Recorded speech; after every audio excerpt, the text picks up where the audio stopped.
Miss Lovely? Gulat na sabi ng wedding coordinator nang makita si Lovely. Nakasakay ito sa motor at may angkas na lalaki. Buksan niyo ang pinto! Utos ni Lovely na hindi pa man lang nakakababa ng motor. Pero, bubuksan niyo yan o papasok ako sa loob sakay ng motor? Banta ni Lovely. Pagbukas ng pinto ay siyang pagtugtog ng wedding song ni na Lovely at Luke. Ngunit nagulantang ang lahat na makita si Lovely na pababa pa lang noon ang kanyang motor at may kasamang isang lalaki. Tuloy po ang kasal. Pero hindi ako magpapakasal sa lalaking yan. Itinaas ni Lovely ang kamay ng lalaking kanyang kasama. Sa lalaking ito ako magpapakasal. Sigaw nito. Kung bago ka pa lang sa channel na ito, mga kwento ni Ate Jane, istorya mo, ikwento ko, huwag kalimutang pindutin ang notification bell at subscribe button.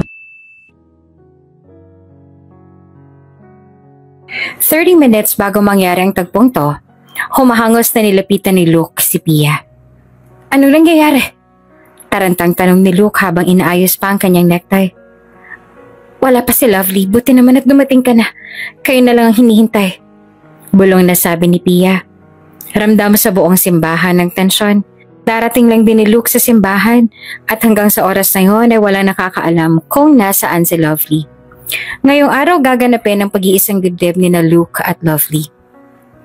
What? Hindi ba kayo sabay na umalis ng hotel? Tanong ni Luke. Umismid si Pia.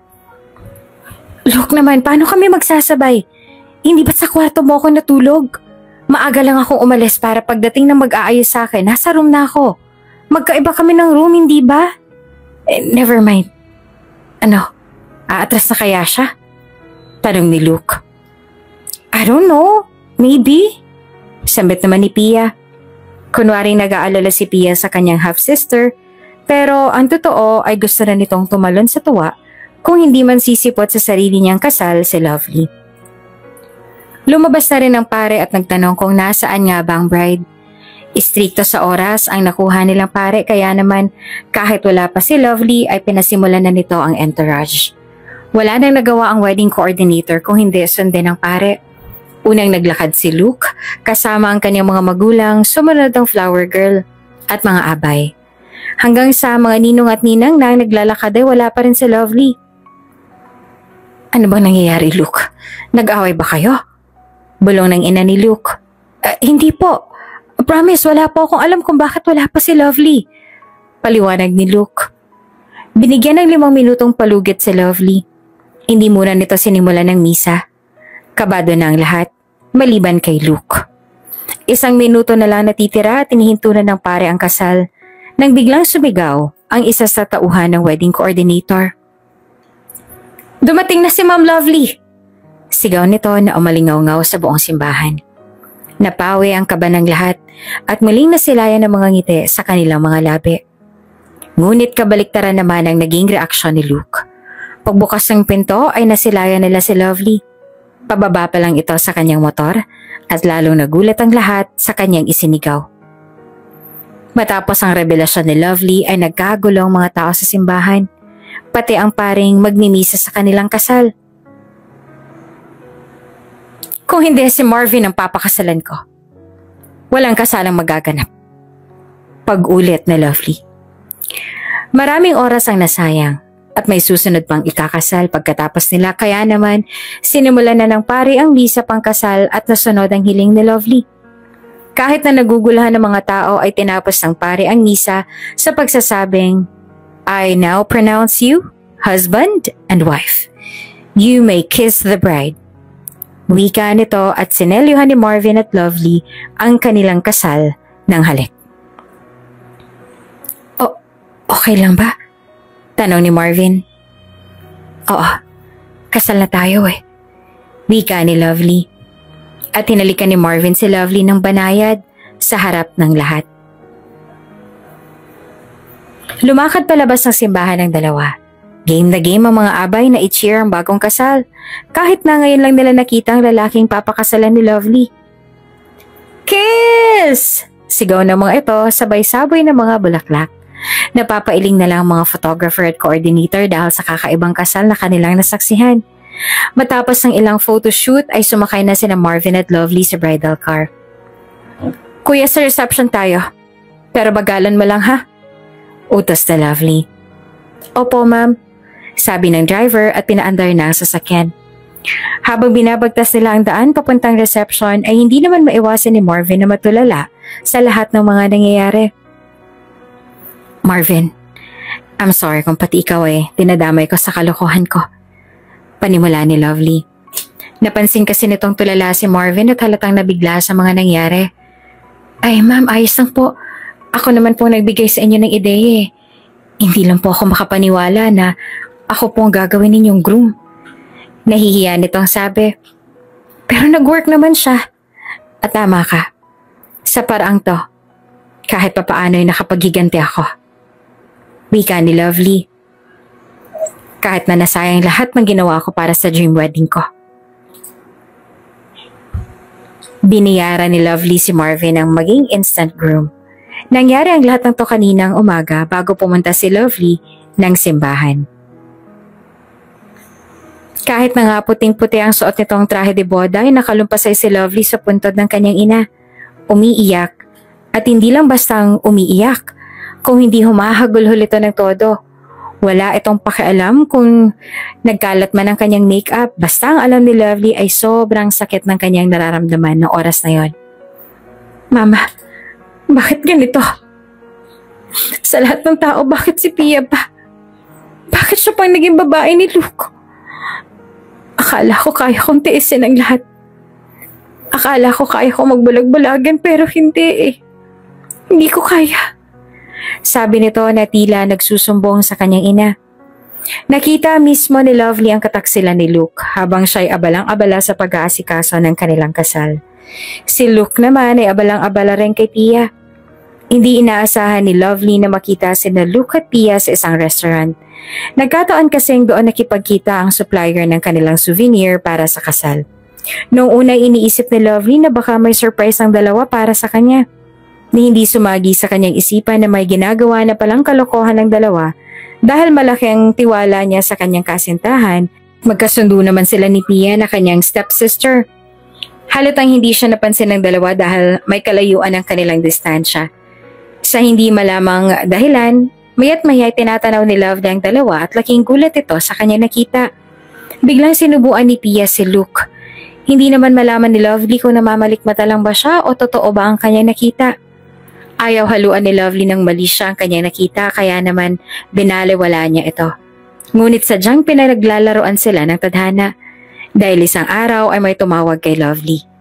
Isang client na pinapunta siya sa parking lot ng kanilang gusali upang doon makipagkita.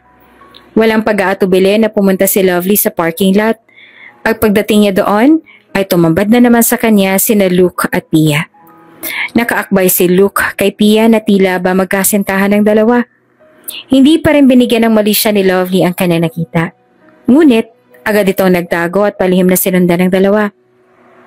At habang sinusundan niya ang dalawa, ay naiiyak na si Lovely. Hanggang sa huminto ang dalawa sa sasakyan ni Luke. Sumandal doon si Pia at tumarap kay Luke. Tila may pinag-uusapan ng dalawa at biglang hinatak ni Pia ang damit ni Luke. Kung kaya't magkadikit ang kanilang mga katawan at saka sinunggaban ni Pia ng halik si Luke. Nang dahil sa nakita ni Lovely ay dumagsa na ang mga agam-agam sa kanyang isipan, mga katanungan niya. Kailan pa nila ito ginagawa sa kanyang likuran? Hanggang halik lang ba ang ginagawa nila? O mas malala pa? Pinagsasabay silang magkapatid ni Luke kahit na naging tapat naman siya kay Luke.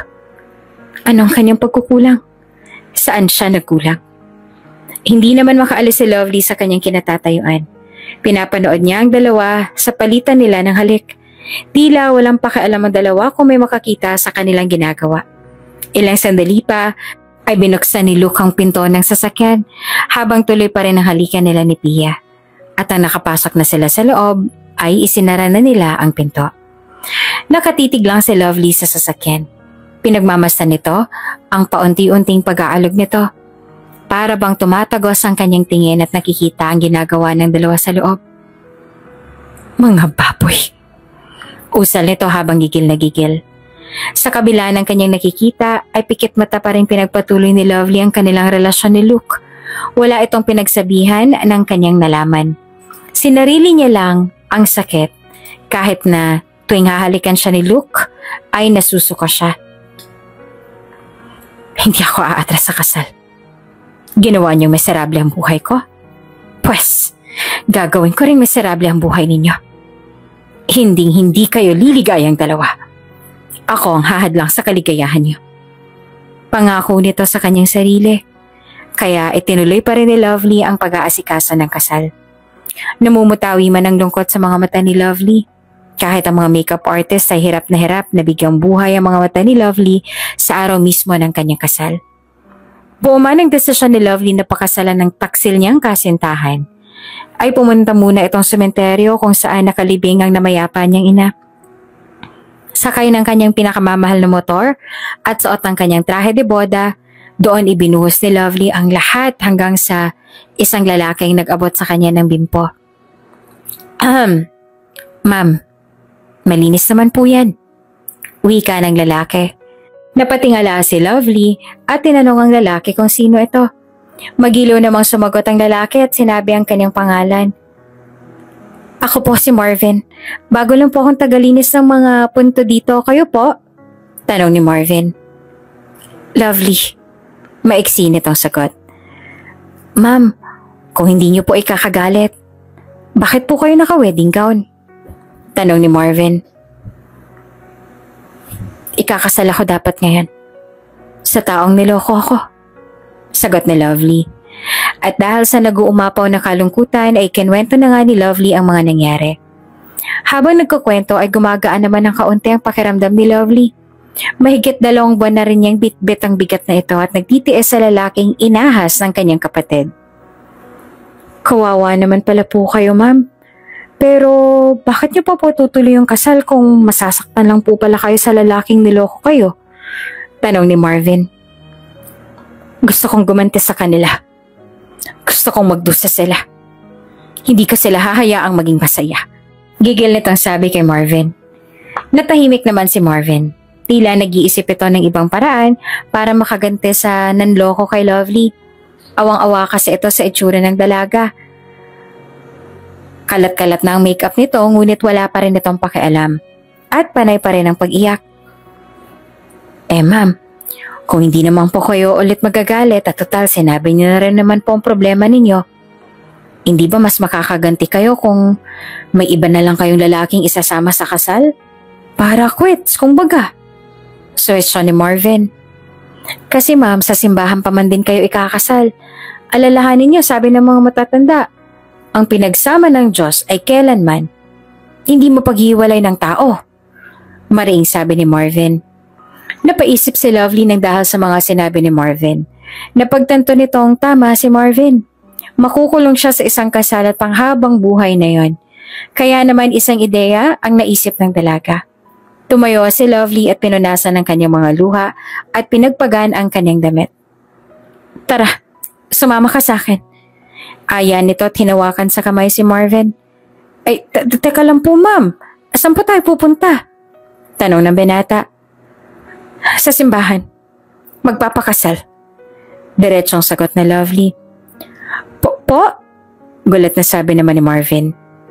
Hindi naman umangal si Marvin kahit siya'y gulat na gulat sa sinabi ni Lovely. Tumupad ng driver ang hiling ni Lovely. Tila may prosesyon kung magpatakbo ang driver ng oras na yon. At sinulit naman ni Lovely ang pagkakataon yon upang kumalma. Alam kasi nitong pagdating sa reception ay dadagsa ang katanungan at maaaring mag-iskandalo si Luke nang dahil sa nangyari. Ngunit mas malaki ang posibilidad na matutuwa ang dalawa sa kanyang ginawa. Samantalang si Marvin naman ay napapangiti sa mga nangyari. Sa kabilang dako, tila binagsakan naman ng langit at lupa si Luke. Nasa simbahan pa rin ito at kinakalma ang sarili. Hindi naman ito makapaniwala sa ginawa ni Lovely. Hindi alam kung saan at kailan, paanong nangyari ang lahat ng yon. Sa isang iglap, ay siyang naisahan ni Lovely at hindi niya yon matatanggap. Luke, tawag ni Pia. Lumingon si Luke sa kinaroroonan ni Pia. Bakit ka nandito? Hindi ba dapat nasa reception ka na? Lumapit si Pia at awang-awa ito sa itsura ni Luke. Maiiwan ba naman kita ng ganyan ang itsura mo? Sabi nito, tinabihan si Luke. Saka ito niyakap ni Pia. Nandito lang ako sa tabi mo. As always. Kahit na tila dinadamayan pa ni Pia si Luke, sa loob nito ay nasasaktan siya sa kanyang nakikita. Kung sino man ang lalaking yun, humanda siya sa akin. Ang akin ay akin. Babawiin ko si Lovely.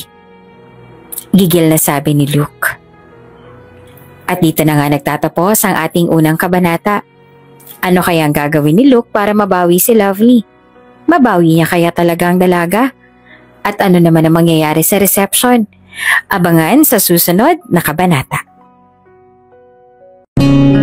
Kung bago ka pa lang sa channel na ito, mga kwento ni Ate Jane, Story Mo, Ikwento Ko, huwag kalimutang pindutin ang notification bell at subscribe button. Okay lang po ba kayo? Gusto niyo po bang umalis na tayo dito? Nag-aalala na tanong ni Marvin kay Lovely. Natawa naman si Lovely sa kanyang narinig. Saan naman tayo pupunta kung aalis tayo dito? Di sa cemetery ulit. Biro pa ni Marvin. Kung bago ka pa lang sa channel na ito, mga kwento ni Ate Jane, Story Mo, Ikwento Ko, huwag kalimutang pindutin ang notification bell at subscribe button. Kung sino man ang lalaking yan, humanda siya.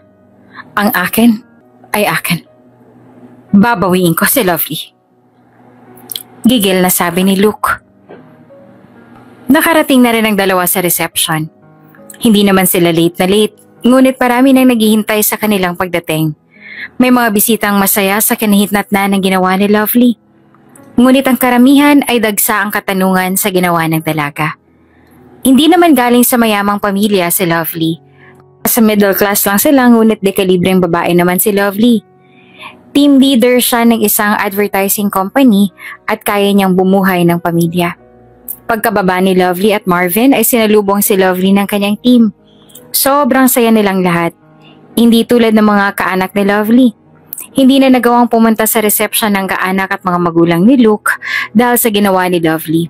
Nabastasan sila sa ginawa ng dalaga. Ngunit wala namang pakialam si Lovely sa kanilang sasabihin. Ma'am, congrats! At sa inyo rin po, sir. Kung sino man po kayo. Alam niyo, sir, ang swerte niyo kasi si Ma'am Lovely yung pinakasalan niyo. Bulong ni Erica. Isa sa kanyang tauhan sa opisina. Salamat. Si Erica kasama sina Anne, Justin at Andrea ang bumubuo ng team ni Lovely sa opisina. Lahat ng bisita sila ang tuwang-tuwa sa nangyari. Alam kasi nila ang pagbubulag-bulagan ng kanilang boss sa mayabang na si Luke at laking tuwa nila ngayong araw dahil nauntog na rin ito sa wakas. Subalit kung sila ay tuwang-tuwa, hindi naman maalis sa mga bisita na minamata si Marvin dahil sa kanyang itsura. Kumakain ng mga bisita, gayon din ang bagong kasal na sina Marvin at Lovely nang lumapit ang stepmother ni Lovely. Congrats, Lovely!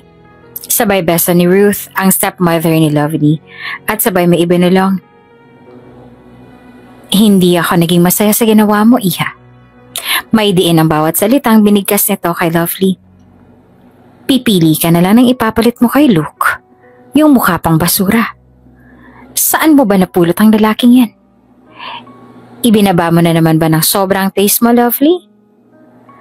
Oh, kating-kati ka lang napalitan si Luke. Salamat po, tita. Pero hindi ko po kailangan ng opinyon ninyo. Kung naging masaya kayo sa naging desisyon ko, o hindi. Sarcastic ang sagot naman ni Lovely. Pasalamat ka't kasal mo, Iha. Dahil kung hindi, nanggigigil na sabi ni Ruth. Hindi naman halata ng mga bisita ang tensyong namamagitan kina Lovely at Ruth. Kahit sinusuwag na nila ang isa't isa ng kanilang mga sungay ay nagingitian pa rin sila na parang walang nangyayari. Ruth, malalaman mo rin kung bakit ko to ginagawa. Pero kung sa tingin mo ay mali pa rin ang ginawa ko, wala akong pakialam. Nakangisi nitong sabi. Napikon si Ruth. Mama, tama na. Saway ni Pia. Lovely sorry sa naging reaksyon ni Mama. Pero kahit na ganon, congratulations and best wishes. Bati naman ni Pia. Ito si Marvin ay binati nito na kasalukuyang nakikinig sa pagtatalo ni na Lovely at Pia. Okay lang. Bigla namang naging mulumanay ang boses ni Lovely. Hinatak na palayo ni Pia ang kanyang ina, pabalik sa kanilang upuan. Nang hina ng todo si Lovely matapos ng paghaharap nilang yon. Napupuno man ng galit ang puso ni Lovely, ngunit sa kabila ng lahat ay hindi maisip ni Lovely kung paanong naatim ni Pia na harapin siya ng normal kahit na iniiputan nila si Lovely sa kanyang ulo. Masakit man ang tinatamasang mga salita ni Marvin kay Ruth ay mas inaalala nito ang asawa. Ma'am, ito po ang tubig ah. Agad na alok naman ni Marvin. Kinuha naman kaagad ni Lovely ang tubig at ininom. Okay lang po kayo? Gusto niyo po bang umalis na tayo dito? Nag-aalalang tanong naman ni Marvin. Natawa pa si Lovely sa kanyang narinig. Saan naman tayo pupunta kung aalis tayo dito? Di sa sementeryo ulit. Biro pa ni Marvin. Napagaan naman ang bahagya ni Marvin ang loob ni Lovely. Lovely na lang itawag mo sa akin. At saka salamat sa pagsama sa akin hanggang dito ah. Huwag ka mag-alala. Tutupad ako sa napag-usapan natin. Nakangiting sabi naman ni Lovely. Pero sa ngayon, dapat nating mapapaniwala ang lahat na mahal natin ang isa't isa. Okay lang ba yon? Tanong ni Lovely. Opo naman ma'am. Lovely pala. Nakangiting sabi ni Marvin. Kailangan nilang pangatawanan ang kanilang pagpapanggap. Sa mata ng kanilang mga bisita, silang dalawa ni Marvin at Lovely ay mag-asawa na. Marami mang tutol sa ginawa ni Lovely ay tila naging masaya naman si Lovely sa kanyang desisyon. Maginoong kumilo si Marvin, kahit na may pagkamadungis ang kanyang itsura, ay napapawi ito ng kanyang mga ngiti. Palagi rin itong napapatawa si Lovely sa mga biro nito kaya naman mabilis sa gumaan ang loob ni Lovely sa binata. Nagpatuloy ang program. Natawa ang lahat sa palarong inihanda ng host. Ngunit hindi naman ikinatawa ni Lovely ang paglipat ni Luke sa kanya. Lovely, tawag ni Luke. Nagulat pa si Marvin at Lovely sa paglitaw ni Luke. Haharangan dapat ni Marvin si Lovely upang hindi na ito makalapit. Okay lang Marvin. Saway pa ni Lovely. Pwede mo ba akong ikuha ng juice? Parang nauuhaw ako eh. Pakiusap ni Lovely. Okay, sagot naman ni Marvin. At bago pa makalagpas si Marvin kay Luke ay binangga ni Luke si Marvin. Tila pinapahiwatig nitong mas may karapatan nito kay Lovely kesa sa kanya. Hindi naman ito pinatulan ni Marvin. Nakita ito ni Lovely at hindi naman hinayaang maagrabyado ang kanyang asawa. Luke, ano ba? Saway ni Lovely. Okay, fine. Pero hindi sa akin okay ang nangyari. Ano to? Bakit ganito? Kailan pa? Kailan mo pa ako pinagpalit sa basura na yun? Pagsita ni Luke. Luke, tao ang asawa ko. Kaya, stop this nonsense. Lovely things. Alam kong prank lang to, kaya please tama na. Sabat pa ni Luke. Luke, talaga ba? Iniisip mo na prank lang to? Lahat ng to? Itinaas si Lovely ang kanyang kamay na may suot na singsing. Itong patunay na hindi to prank. At para mas maniwala ka, yung mga gamit mo sa bahay, simulan mo ng hakutin. Kung hindi, aabutan mo na lang silang abo pag naabutan kong nandun pa ang mga yon. So, pati ang bahay ko inaangkin mo na ngayon? Tanong pa ni Luke. Oh, bakit? May inambag ka ba ron? Balik na tanong naman ni Lovely. Natameme sandali si Luke at nag-isip. Oo, meron akong ambag. Yung buhangin at semento, hindi ba akong bumili nun? Natawa pa si Lovely. Bukod doon, wala na diba? Ako lahat. Pero sige, pagbibigyan kita. Kunin mo pati yon. Tungkabin mo at ihiwalay mo yung tubig na ginamit sa semento. Habang nagtatalo ang dalawa, ay inaanunsyo naman ng host na meron silang inihandang on the same day edit para sa bagong kasal. Nasasabik ang lahat sa kinalabasan nito lalo na ang reaksyon ng mga panauhin sa ginawang pagpapakilala ni Lovely sa kanyang mapapangasawa. Ngunit hindi nila inaasahan ang kanilang nakita. "Look, ano ba? Baka may makakita sa atin," malanding sabi ng babae. "Hindi yan. Wala yan, mamaya pa yan babalik dito." At pagbalik niya, "Tapos na natin itong ginagawa natin." Bulong naman ni Luke. Nalantad ang katotohanan at ang kalokohang ginawa ni na Luke at Pia. Nagulat ang lahat sa kanilang napanood sa widescreen. Ang akala nilang same-day editing na video ay isa palang pagbubunyag ng kataksilan ni Luke at ng isang hindi kilalang babae. Pasalamat si Pia at hindi kita ang mukha niya sa video. Kaya naman si Luke na lang ang naging bida sa kanilang napapanood. "Now you know why I'm doing this." Sabay halakip-kip ni Lovely. "Ngayon, kukunin mo na ba mga gamit mo sa bahay? Pati na yung pinagmamalaki mong buhangin? O dadatnan mong abo lahat ng damit at gamit mo?" "Lovely," gigil na sabi ni Luke at umalis. Pabalik na noon si Marvin, dala ang inumin ni Lovely. Nakasalubong nito si Luke. Binangga siya ni Luke at sinamaan ang tingin. Pinalagpas lang ito ni Marvin dahil napanood din ni Marvin ang video at alam nito kung bakit galit na galit si Luke noong oras na yon. "Lovely, anong sabi niya?" tanong ni Marvin sabay abot ng juice. Ayun, magal sa balutan na siya dahil kung hindi, abo niya nang maaabutan lahat ng gamit niya. Sabit ni Lovely na may ngiti sa kanyang mga labi. Kasabay ng pag-alis ni Luke ay natanaw naman ni Lovely si Pia. Hindi rin ito makapaniwala sa kanyang napanood at nang nakita nito si Luke ay sinundan nito ni Pia. "Siguro nga akong naging hadlang sa pagmamahala nila," sabit ni Lovely sa kanyang isipan. Naging masalimuot man ang umpisa ng araw ni Lovely ay natapos naman ito na punong-puno ng tawanan. Inaliw na lang ni Lovely ang kanyang sarili at sinulit ang araw na yon. Matapos ang reception ay dumiretso na ang bagong kasal sa kanilang bahay. Pagkapasok ng dalawa sa bahay, ibinagsak agad ni Lovely ang kanyang katawan sa sofa. Hingal na hingal ang kanyang katawan, puso at kaluluwa sa mga kaganapan ng araw na yon.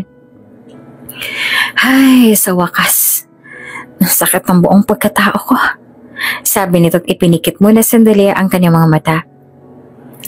"Nga pala Marvin, magpapahinga lang ako sandali ha, tapos pag-usapan na natin ang magiging setup natin. Okay lang ba?" "Oo, ayos lang naman," sabi ni Marvin. Napansin naman ni Marvin na maputing paa ni Lovely. Ngunit dahil sa suot nitong heels ay namumula na ang sakong at mga daliri nito sa paa. Kaya naman lumuhod ito sa harap ng dalaga at hinubad ang sapatos ni Lovely. Wala naman ang kaalam-alam si Lovely noon. Nararamdaman na lamang niyang may humawak sa kanyang paa. At sa kanyang pagmulat ay nakita niya sa ganoong posisyon si Marvin. Anong ginagawa mo?" Gusto sanang hatakin ni Lovely ang kanyang mga paa, ngunit masakit na talaga mga ito. "Namumula na kasi mga paa mo. Okay lang ba na i-massage ko?" sabi ni Marvin. Napangiti naman si Lovely at hinayaan nito. Dahil biglaan nga ang nangyari, walang dalang damit si Marvin at may mga naiwang damit naman si Luke, kaya naman yun na muna ang pinasuot ni Lovely kay Marvin. Wala namang kaarte-ate si Marvin na tinanggap ang damit. Nang nakapagpahinga na sila pareho ay pinag-usapan na nila ang house rules. "Hindi naman ako madamot. Pwede mong gamitin lahat ng nandito sa bahay. May guest room na naman, kaya may privacy tayo pareho.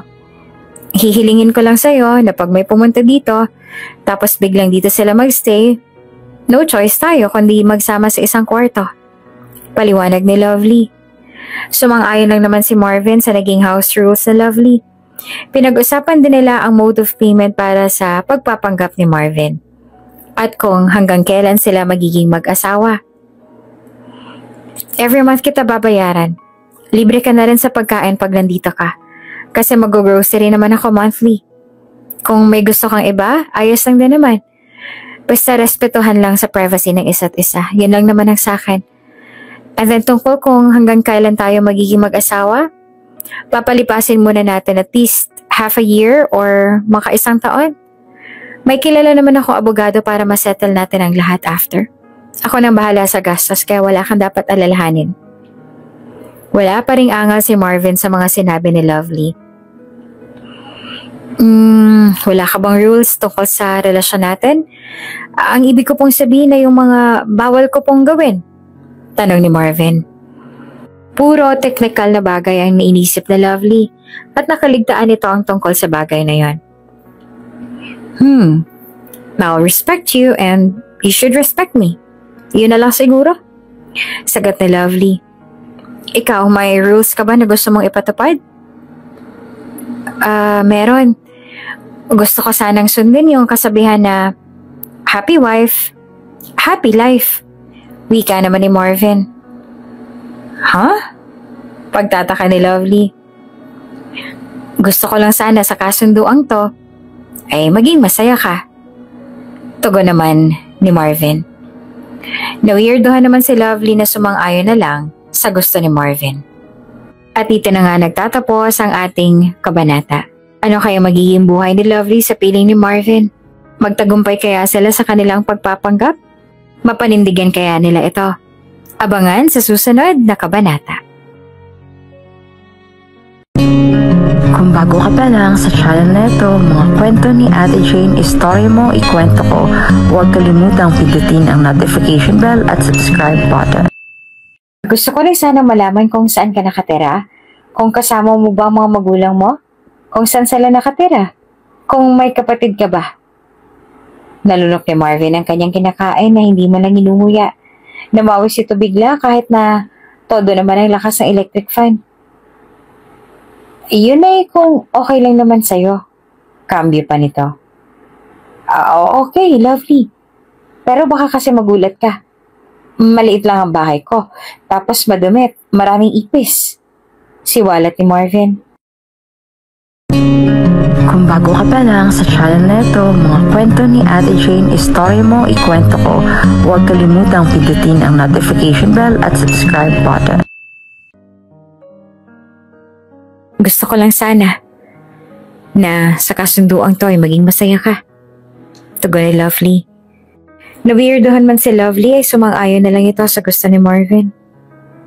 Iyon ang unang gabing magkasama nila sa iisang bubong. Matapos mag-usap ng dalawa, inihatid muna ni Lovely si Marvin sa kanyang magiging kwarto bago ito pumunta sa kanyang silid. Nang mag-isa na lang si Marvin sa kwarto ay agad itong nahiga sa kama. Ibinagsak nito ang kanyang pagod na katawan sa kama. Ay, what a tiring day. Mahina nitong sabi, ngunit abot tenga ang kanyang ngiti. Lovely, hindi ako makapaniwala na mag-asawa na tayo. Parang dati-rati lang tinatanong kita mula sa malayo. Ngayon, abot kamay na kita. Kinikilig nitong sabi. Parang nakalutang sa ulap si Marvin ng oras na yon habang inaalala lahat ng nangyari sa kanya buong araw. Ngunit nahinto ang kanyang pagmumuni-muni nang biglang may tumawag sa kanyang telepono. Hello, Dino? Ikaw, wrong timing ka talaga ha? Sabi ni Marvin sa kabilang linya. Ay, sorry sir. Gusto ko lang po kasi kayong kamustahin kung okay lang po kayo dyan sa lugar nyo. Narentahan ko na rin po yung mga apartment sa katapat na bahay nyo. Katulad ng pinag-uutos po ninyo, sir. Ulat ni Dino. Good. Ikaw nang bahala kina papa at mama. Hindi naman nila ako mapipigilan sa gusto kong gawin. Lalo na't kasal na ako kay Lovely. Bida pa ni Martin. Congrats po pala sir ha. Sa wakas nagkatuluyan din kayo ng greatest love ninyo. Bati pa ni Dino. Lingid naman sa kaalaman ni Lovely ay hinahangaan na siya ni Marvin mula noong sila ay grade 1 pa lamang. Kaya nasabi ni Dino na greatest love ng kanyang boss si Lovely. At kung ang akala ni Lovely ay tagalinis lang si Marvin ang nicho sa sementeryo, ay nagkakamali ito.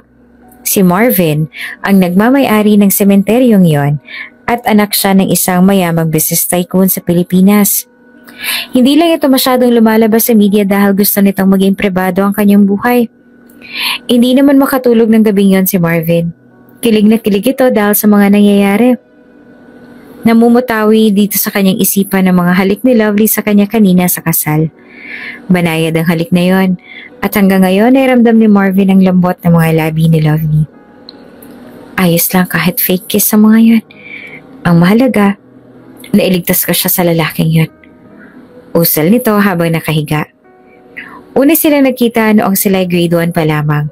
Mula noon ay umibig na rin si Marvin kay Lovely. Ngunit ang buong akala naman ni Marvin ay puppy love lang ang kanyang nararamdaman sa dalaga. Matapos ang maraming taon ay muli silang nagkita sa isang reunion. Hindi naman maipaliwanag ni Marvin ang sayang kanyang nararamdaman dahil muli silang magkikita ni Lovely matapos ang maraming taon. Subalit sa kasamaang palad ay kasama ni Lovely ang kanyang nobyong si Luke ng okasyong iyon. Hindi na nagawang magpakita pa ni Marvin. Ngunit sa kabila ng kung ano-anong kutob itong naramdaman kay Luke, hindi na binaliwala ni Marvin ang kutob na yon at pinamatyagan si Luke.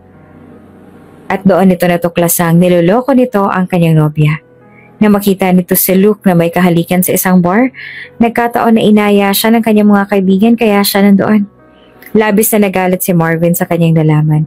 Kaya naman siya nag-set up ng tawag noong unang beses na nakita ni Lovely ang kataksila ni Luke. Pati na rin ang kliyente sa parking lot. Ang buong akala ni Marvin ay matatauhan ng dalaga. Ngunit mas pinili pa rin itong ituloy ang kasal. Susuko na dapat si Marvin ngunit inuusig siya ng kanyang konsensya. Ipinagpatuloy nito ang pagbabantay kay Lovely kasama ang kanyang bodyguard na si Dino. Hanggang sa dumating na nga ang araw ng kasal ni Lovely, nagbalat kayo si Marvin na makita nitong umiiyak sa harapan ng puntod ng kanyang ina si Lovely. Katuwang ni Dino ay sinadya nilang maging madungis ang itsura ni Marvin kaya gano'n ang itsura ng binata nang sila'y magkita. Hindi naman akalain ni Marvin ang bilis sa mga nangyayari at ngayong araw ay ikinasal din sila. Magmamadaling araw na at mulat pa rin si Marvin. Kaya naman naisipan na lang nitong ipagluto si Lovely ng agahan bilang unang araw nilang mag-asawa. Nag-alarm ang telepono ni Lovely 5:00 pa lang noon ng umaga at maghahanda na si Lovely ng agahan. Tulad ng kanyang kinagawian, pupungas-pungas itong tumayo at lumabas ng kwarto. Matapos ay dumiretso sa kusina. Ay, magluluto na ako. Nagulat ito sa kanya nakita. Naka-apron si Marvin habang nagluluto. Narinig naman ni Marvin ang boses ni Lovely. Good morning, Lovely. Pinakaalaman ko na tong kusina ha. Para ka ako pagising mo makakain ka na ng agahan. Naisip ko kasi na hindi ka rin masyado nakakain kahapon. Sabi nito habang hawak ang shansi. Salamat. Gulat na sabi ni Lovely. Sa tagal-tagal ng relasyon nila ni Luke, hindi man lang siya nito na ipagluto kahit na itlog. Panay pa-deliver kasi ito at ayaw ng init ang kalan. Naikumpara ka man kaagad ni Lovely ang dalawa at nakaramdam ng saya. Habang pinagmamasan nito si Marvin suot ang kanyang pink apron, ay tila may nag-uudyok sa kanya na mas kilalanin si Marvin. Total naman ay naka-leave ito sa trabaho para dapat sa kanilang honeymoon ni Luke. Hindi naman siguro masamang kilalanin siya. Mukha namang mabait siyang tao. Wika ni Lovely sa kanyang isipan. Sa kabilang banday, nagmumukmok si Luke sa piling ni Pia. Nasa kondo ito ni Pia. Nakuha na rin ito ang ilan sa kanyang mga gamit. Hindi nga lang lahat dahil nagmamadali itong umalis sa kanilang bahay ni Lovely. Luke, kagabi ka pang hindi kumakain na, baka magkasakit ka niyan. Nag-aalalang sabi ni Pia. Sino ba naman kasing gaganahan kumain sa mga nangyari? Sabihin mo nga, Pia. Sino? Maktol na sabi ni Luke. Pero hindi ka ba masaya? Malaya na tayo. Pwede na nating ilantad ang relasyon natin. Kasi kasal na si Lovely. At single naman ako. So wala na tayong problema. Sabi ni Pia. Naririnig mo ba yung sinasabi mo, Pia? Ang laki na nang maipundar ko sa relasyon namin ni Lovely. Ang laki na mawawala sa akin. Ngayon wala akong titirahan. Yung mga travel namin na nakaschedule, malamang yun, ika-cancel. Sila nang dugyot na yun na magkasama. Sira na, Pia, ang lahat. Sira na. Kitang-kita sa mata ni Luke ang pagkadismaya. Si Lovely naging buhay ko, Pia. Si Lovely lang, wala nang iba. Dagdag pa nito. Napalunok naman si Pia. Sinampal siya ng masakit na katotohanan. Ngunit mahal na mahal niya si Luke, kaya naman kahit nasasaktan na siya, ay mas pinili pa rin itong manatili sa tabi ni Luke. Binigyan ng pagkakataon ni Lovely ang nais ng tadhana. Sa loob ng 3 araw na siya'y nasa bakasyon ay sinabi ni Lovely na gusto niyang makilala si Marvin. Kahit ang mga hilig lang nito at mga simpleng bagay. Pinag-usapan nila ito habang sila'y kumakain ng agahan. Po? Sabit ni Marvin matapos sabihin ni Lovely ang kanyang balak. Huwag kang mag-alala, hindi naman ako maselan. At saka pwede naman nating simulan yan sa mga simpleng bagay. Tulad ng likes, dislikes, food, color, movies, mga ganun ba? Para sa ganun hindi magtataka yung mga tao. Paliwanag ni Lovely. Tila bumabara naman ang kanin sa lalamunan ni Marvin habang pinapakinggan ang mga gustong mangyari ni Lovely. Gusto ko rin sanang malaman kung saan ka nakatira. Kung kasama mo ang mga magulang mo, saan sila nakatira? Kung may kapatid ka pa ba? Dagdag pa nito. Nalunok ni Marvin ang kanyang kinakain na hindi malang inunguya. Namawis din ito bigla kahit na nakatodo naman ang lakas ng electric fan. Napansin naman ito ni Lovely kaya promeno ito bigla. Yun kung okay lang naman sa'yo. Cambio nito. Parang masusuka sa kaba si Marvin ng oras na yon. Hindi niya napaghandaan ang ganitong bagay, pero hindi siya pwedeng mabuking ng kanyang tunay na pagkatao. Okay, Lovely. Pero baka kasi magulat ka. Maliit lang ang bahay ko tapos madumi at maraming ipis. Siwalat ni Marvin. So what? Sabi ko naman sa'yo, diba? Hindi naman ako maselan. Iting sabi ni Lovely. Wala namang nagawa si Marvin. Pinanindigan na nito ang lahat ng kailangan niyang gawing makatotohanan ang kanyang mga sinabi.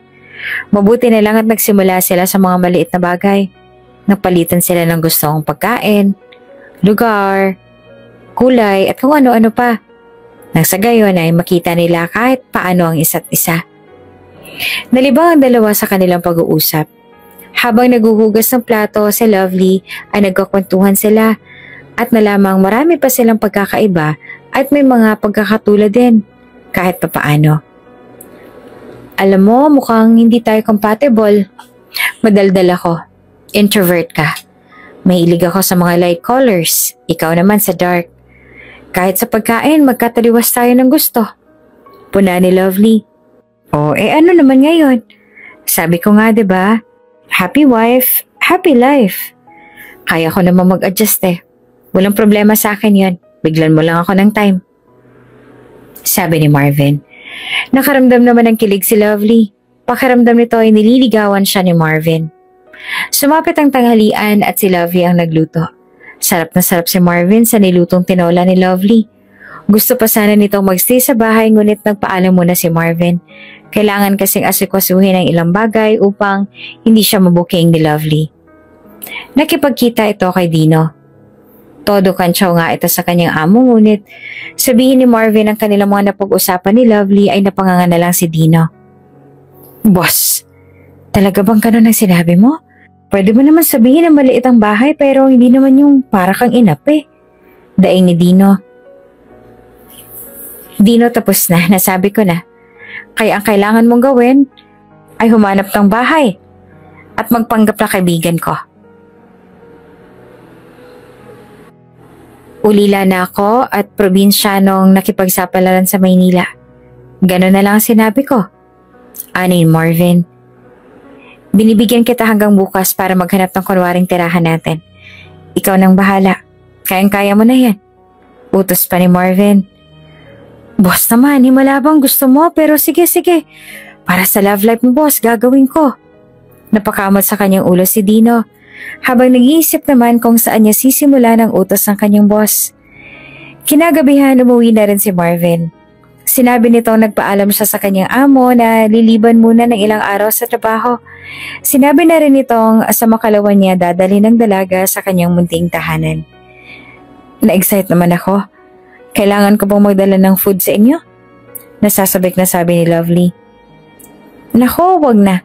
Si Dino lang naman ang kasama ko sa bahay. Basta sinasabi ko na sa'yo. Dadalawa lang kami pero pang sardinas kaming dalawa sa bahay. Paalala ni Marvin. Kabado man noong una ay naging maayos naman ang lahat. Nang dumating na ang araw na ipinakita ni Marvin ang kanyang tinitirahan kuno, ay nagulat ito sa koneksyon ni Lovely. Hindi ito nandiri. Naawa o kaya naman ay nawalan ng gana dahil sa sitwasyong pinakita ni Marvin. Bagkus ipinakita nitong kaya niya rin tumira sa ganoong lugar at makisama. Alam mo, ang mahalaga, may bahay kayong tinitirhan, may trabaho ka at nakakakain ng 3 beses sa isang araw. Walang arte nitong sinabi. Napahanga pa lalo si Marvin kay Lovely at dahil unang beses kang makita ni Dino si Lovely ay humanga rin ito dahil sa busilak na puso ng dalaga.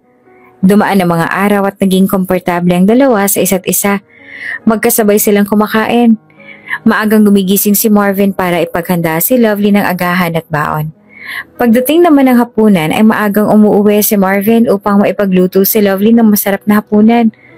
Pagluluto ang naging paraan ni Marvin upang masuyo si Lovely. Palagi rin itong kinakamusta ang araw ni Lovely. Hinahayaang magkwento sa mga nangyari sa buong araw at nakikinig sa mga kwento nito. Lagi rin pinupuri ni Marvin si Lovely. Pinaparamdam nito na siya ay importante at pinakamaganda sa kanyang mga mata. Alam mo, kung wala tong setup natin, at kung nandiligaw ka, mapapa-oo mo ko kaagad. Biro ni Lovely habang pinapanood si Marvin na maghiwa ng ricados at siya naman ay nanguhugas pa ng ibang sangkap na gagamitin ni Marvin sa kanyang lulutuin. Ha? Bakit naman?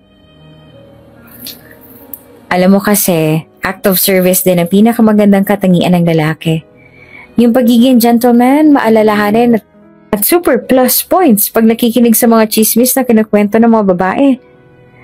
Yung hindi ka nagsasawang makinig at hindi mo pinaparamdam na naiinip ka sa mga kwento. Paliwanag ni Lovely. Napangiti naman si Marvin. Parang tatalo ng puso niya palabas sa dibdib sa mga sinabi ni Lovely. Ganun talaga siguro pag mahal mo. Nakangiti pa nitong sabi habang naghihiwa. At dito na nga nagtatapos ang ating kabanata. Hanggang kailan itatago ni Marvin ang kanyang totoong pagkatao? Paano naman kaya pag nalaman ito ni Lovely? Abangan sa susunod na kabanata. Kung bago ka pa lang sa channel na ito, mga kwento ni Ate Jane, Story Mo, Ikwento Ko, huwag kalimutang pindutin ang notification bell at subscribe button. Ano yung mga dala niyo? Tanong ni Lovely. Ma'am, napag-usapan kasi namin ngayong Biyernes na kami pumunta sa inyo. Magkakatamaran pa kasi kami kapag bukas pa kaya eto, ready na kami mag-sleep over. Nasasabik na wika na yung mga katrabaho nila Lovely. Ay nako, kung kayo ready, ako hindi. Kahit talaga mga bata kayo, ang sakit niya sa ulo. Sambit naman ni Lovely. Kung bago ka pa lang sa channel na ito, mga kwento ni Ate Jane, Story Mo, Ikwento Ko, huwag kalimutang pindutin ang notification bell at subscribe button. Ganon talaga siguro, pag mahal mo. Nakangiting sabi habang naghihiwa. Nahinto naman sa kanyang ginagawa si Lovely at napatingin kay Marvin. Ano sabi mo? Tila nabingin naman si Lovely sa kanyang narinig. Ha? Ang sabi ko, ganun talaga, pagmahal mo. Ulit na sabi pa ni Marvin. Nanlaki naman ang mga mata ni Lovely. Kasi diba, ganun naman talaga pagmahal mo ang ginagawa mo. Huwag kang mag-alala. Kahit itanong mo kay Dino, ganito rin ako sa kanya. Depensa naman ni Marvin at bumalik ito sa paghihiwa. Oh, okay. At tumawa ng peke si Lovely. Samantalang si Marvin naman ay napahigpit sa hawak ng kutsilyo. Marvin naman, maling-mali ang sinabi mo. Maling-mali. Inis na ani naman ito sa kanyang sarili. Kulang 3 buwan na nagsasama sa iisang bubong sina Marvin at Lovely. Ang buong akala ni Lovely ay sadyang nagpapakitang gilas lang si Marvin sa kanya noong unang buwan. Pero nagkamali siya. Consistency is the key, ika nga, at kuhang-kuha nito ang kilite ni Lovely. Walang mintes ang pag-aasikasong ipinapakita ni Marvin sa dalaga. Kahit simpleng kalachuchi lang ang dala nito minsan ay napapasaya nito si Lovely. Ayaw mang ipagkumpara ni Lovely sina Luke at Marvin ay hindi naman yun maiwasan. Kung dati ay halos makuba na si Lovely, ma-please lang ang mga gusto ni Luke. Ngayon naman ay iniisip pa lang ni Lovely ay naibibigay na ni Marvin. Subalit sa kabila ng lahat ng ito ay palagi niyang pinaalalahanan ng kanyang sarili na isang malaking palabas lang ang lahat. Ayaw niyang humantong na matali sila sa isa't isa at alam niya sa sarili niya Nasa mali nagsimulan lahat. Natatakot si Lovely sa karma na isang araw ay gawin din sa kanya ni Marvin ang ginawa sa kanya ni Luke. Araw ng Martes, nag-lunch meeting ang team ni Lovely. Matapos pag-usapan ng trabaho ay lakas loob na inalam ng team ni Lovely ang estado ng bagong mag-asawa. Ma'am, total naman po tapos na po yung meeting natin. Pwede po bang magtanong? Wika naman ni Justin. Ano naman yun at tungkol saan? Tanong pa ni Lovely. Ma'am, kamusta na po kayo ni Sir Marvin? Ani ni Justin. Opo nga ma, magkwento naman po kayo. Gentle naman rin po ba siya sa inyo? Segunda naman ni Ann. Super kilig po kaya kami nung kasal ninyo. Ang gentle kasi ng kiss niya sa inyo ma'am. Tapos parang bait-bait niya pa. And for the record sa nakalipas sa 3 buwan, hindi kayo umiyak ng dahil sa kanya. Hindi tulad nung si Luke na yon. Palagi niya na lang kayong pinapaiyak. 3 buwan na palang nakalipas. Hindi ko malang namalayang gano'n na pala katagal kami mag-asawa. Sambit pa ni Lovely. Marami rin kasi napapansing pagbabago ang kanyang team simula nung nagsama ang dalawa. Palagi nang maaliwala sa mukha ni Lovely. Masigla at nasisilayan nila ang kislap ng mga mata nito tuwing sinusundo ito ng kanyang asawa. Ma'am, sa totoo lang, kahit na hindi namin alam kung kailan kayo nagkakalala, mas kinikilig ako sa inyo So ma'am, ano na nga? Magkwento na po kayo please. Pakiusap naman ni Andrea. Hindi naman maiwasang ngumiti ni Lovely. Dahil may katotohanan naman talaga ang mga sinabi ng mga ito. Ngayon lang yan nararanasan na pagsilbihan at maging babae sa isang relasyon. Nabulag si Lovely sa akala niyang pagmamahal ni Luke. Kahit nakitang-kita na nito ang mga maling katangian ni Luke ay tanggap pa rin niya ito. Masyadong naniwala si Lovely sa kasabihang pagmahal mo, tanggapin mo. Kayo masyado kayong mga malisyoso. Sita ni Lovely. Mabait lang talaga si Marvin at saka natural lang sa kanya yon. Siya na nga mismo nagsabi na ganun siya sa lahat Hindi naman naniniwala ang team ni Lovely sa kanyang sinabi. Bagkos ay pinagkaisahan nila si Lovely at nagdesisyon na pumunta sila kina Lovely nitong darating na weekend. Para naman makilala nila si Marvin. Ay nako, bahala kayo. Basta sinasabi ko sa inyo, hindi ko kayo ipagluluto. Banta ni Lovely. Subalit sadyang makukulit ang team ni Lovely. Kahit anong pananakot ni Lovely ay alam nitong hindi sila magpapatinag sa kanilang gusto. Kaya nung gabi ding yon ay sinabi ni Lovely kay Marvin ang kanilang napag-usapan. Habang naghahaponan sila ni Marvin ay napag-usapan nila ang bagay na yon. Pasensya ka na kung pati ikaw ay nadadamay sa kakulitan ng mga alaga ko Kita mo naman nung kasal. Panay ang patunog ng baso para mag-kiss tayo. Ako na tuloy nahihiya sa ginagawa nila. Panimula naman ni Lovely. Kaya ako matutuloy man sila, mapipilitan tayo matulog sa kwarto. Okay lang ba sa'yo? For sure kasi dito magsistay ang mga yon, lalo na't unang beses nila makapunta dito sa bagong bahay ko.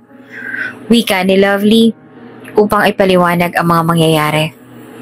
Walang problema, sa sahig na lang ako matutulog kung ganon. Tapos yung mga gamit ko, ililipat ko muna sa kwarto mo sa Friday ng gabi para hindi naman makaistorbo sa'yo. Kaunti lang naman yung mga yon, sagot ni Marvin. Nahihiyaman ay laking pasasalamat ni Lovely na si Marvin ang kanyang nakuhang assistant groom. Malawak ang pag-intindi nito at higit sa lahat ay mabilis niya itong napakiusapan. Mabilis na lumipas ang araw at dumating na ang araw ng Biyernes. Nagulat na nga lang si Lovely na may dalang mga backpack ang kanyang team na akala mo ay magka-camping. Ano yung mga dala nyo? Tanong ni Lovely. Ma'am, napag-usapan kasi namin ngayong Biyernes na kami pupunta sa inyo. Magkakatamaran pa kasi kapag bukas pa kaya ito, ready na kami sa sleepover namin. Nasasabik na sabi naman ni Erica. Ay nako, kung kayo ready, ako hindi. Kayo nga mga bata kayo, sakit niyo sa ulo. Sabit ni Lovely. Maraming dahilan si Lovely na sinabi ngunit desidido sila sa kanilang balak. Wala nang nagawa si Lovely kaya nga tinawagan nito agad si Marvin at nakiusap na umuwi muna sa kanilang bahay para makapaghanda. Inaalala kasi nito ang mga gamit ni Marvin dahil baka maghinala ang kanyang team. Sensya ka na talaga. Mag-half day ka pa tuloy niyan sa trabaho mo. Pero huwag ka mag-alala. Babayaran ko na lang ang araw mo ngayon para hindi ka naman lugi. Pakonsuelo naman ni Lovely. Habang tumatakbo ang oras at papalapit na ito sa uwian, ay sobra naman ang kaba ni Lovely. Sakay ng kanyang sasakyan ay kasama niya ang kanyang team. At nang nakarating na sila sa bahay, pinaalalahanan ni Lovely ang kanyang team na huwag masyadong marahas magtanong sa kanyang asawa. "Don't worry, ma'am. We got you." Ngiti-ngiting sabi naman ni Anne. Bumusi na ito, hudyat na nakarating na sila sa bahay. Sinalubong sila ni Marvin suot ang pink na apron ni Lovely. "Nandiyan na pala kayo. Pasok, pasok." Magiliw na bati naman ni Marvin. Agad na kinuha ni Marvin ang mga gamit ni Lovely. Pati na rin ang ilang bitbit ng mga babaeng kasama ni Lovely. Agad na na-impress ang mga ito sa ginawa ni Marvin. At halatang hindi ito nagpapakitang gilas lamang dahil wala silang nakikitang namamagitan kina Marvin at Lovely. Natural ang kilos nila at sadyang nakakakilig pagmasdan ng dalawa. Sila mismo ang nahihiya at hindi sila makapagtanong kay Marvin. Hindi ito nahihiyang suot niyang pink na apron at todo asikaso sa kanilang lahat. "Ma'am, ang swerte niyo naman kay sir. Huwag niyo na siyang pakawalan ha. Grabe, magkaiba sila ni Sir Luke." Bulong ni Anne. "Magkaiba talaga sila." "Ay, naku, huwag niyo na nga mabanggit-banggit ang pangalan yun.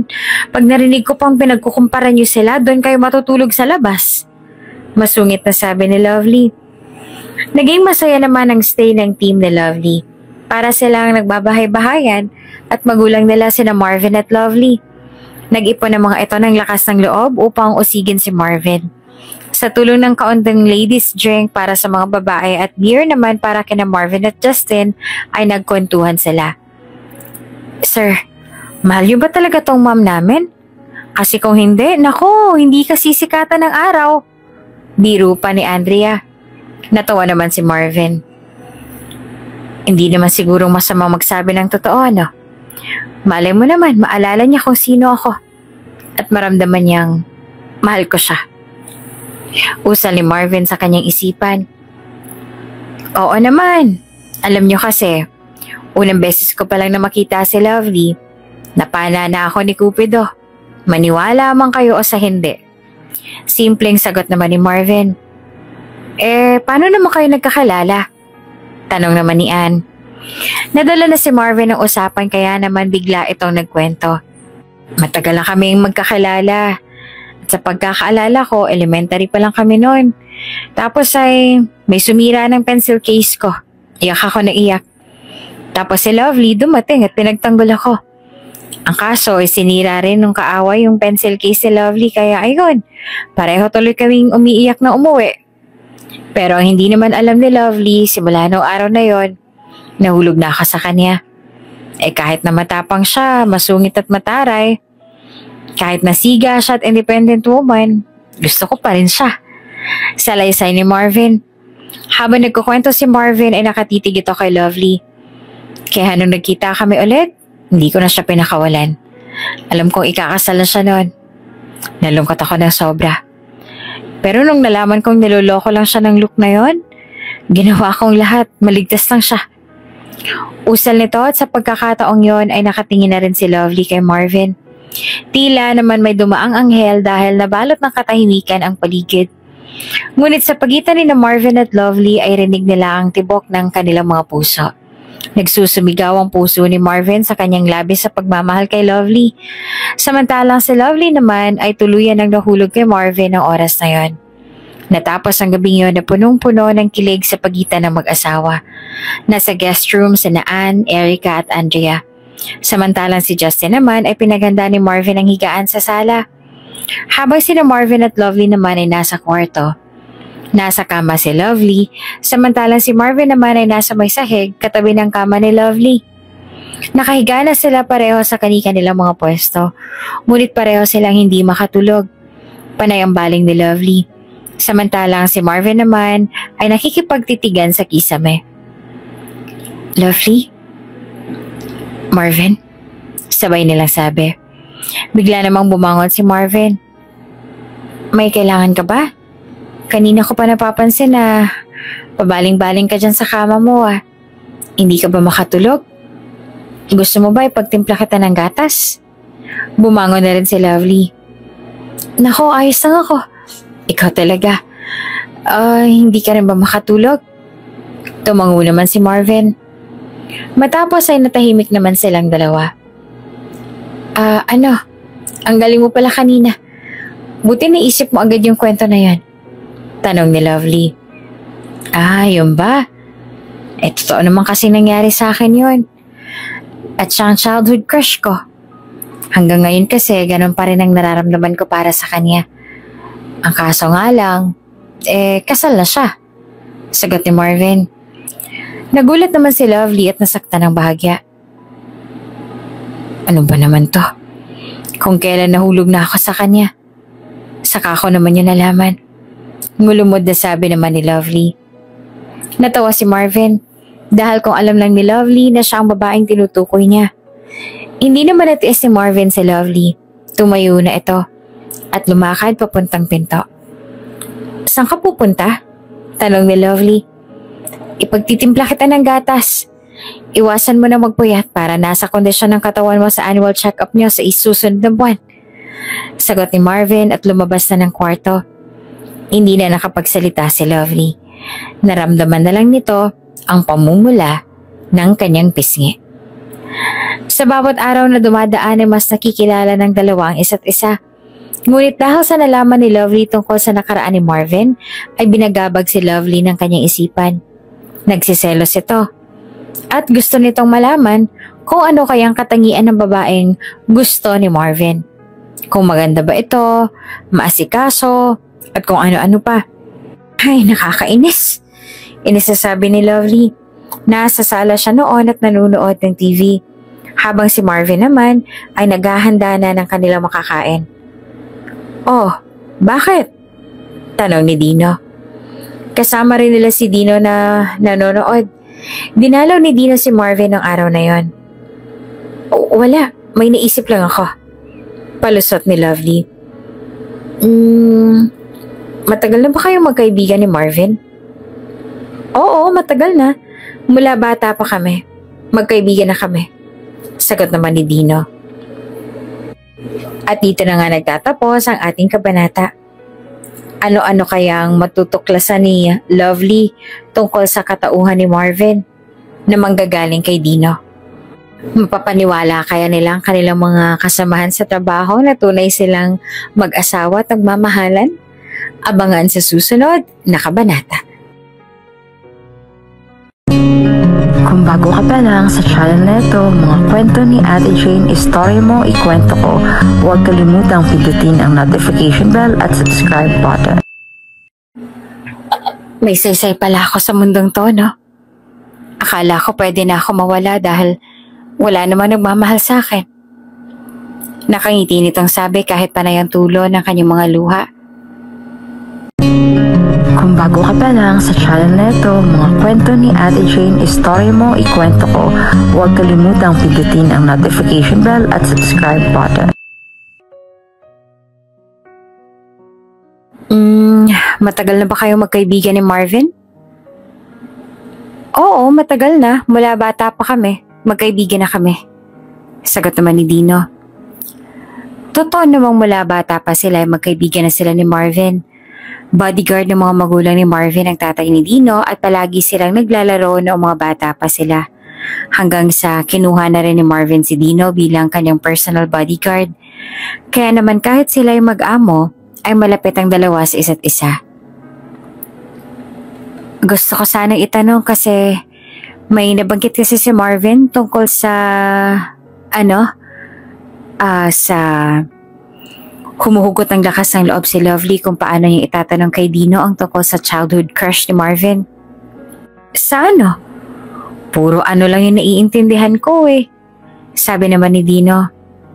Okay, dun sa childhood crush ni Marvin. Yung pinagtanggol niya raw nung elementary sila. Tapos nagkita sila pero kasal na daw yung babae. Kilala mo ba siya? Maganda ba siya? Sunod-sunod na tanong ni Lovely. Ha? Gulat na sabi naman ni Dino. Gusto nitong tumawa ng malakas dahil alam niyang si Lovely ang tinutukoy ni Marvin. At ngayon ay halatang nagsiselo si Lovely ng dahil lang sa kwentong yon. Please, huwag mong sasabihin kay Marvin na tinanong ko sa'yo ang tungkol dito. Ayokong isipin niya na nagsiselos ako or what. No kasi, na-curious lang ako sa kanya, yun lang. Pero hindi ako nagsiselos ha. Paliwanag ni Lovely. Alam mo Lovely, halatang halata ka.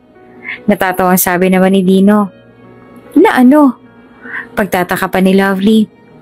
Na nagsiselos ka. Pero ano ka ba? Hindi ba't kasal na kayo ni Marvin? Kaya wala ka nang dapat ipagselos. At kasal na rin siya. Inilihim pa rin ni Dino ang katauhan ng childhood crush ni Marvin. Makalipas ang ilang araw. Boss Marvin! Tawag ni Dino kay Marvin. Nasa kotse sila noon at papasok na sila sa opisina. Sabay silang umaalis si Lovely papasok sa kani-kanilang trabaho. Sinabi kasi ni Marvin na ipagpapatuloy pa rin niya ang kanyang trabaho sa sementeryo kahit na sinasahuran siya ni Lovely sa kanyang pagpapanggap. Kaya naman walang naging problema kay Marvin ang pag-alis. Aalis siya sa bahay na naka-ordinaryang damit at magpapalit na lang ito sa kotse. Inaabangan naman siya ni Dino sa may terminal. Alam mo ba, nagtanong sa akin si Ma'am Lovely tungkol sa childhood crush niyo.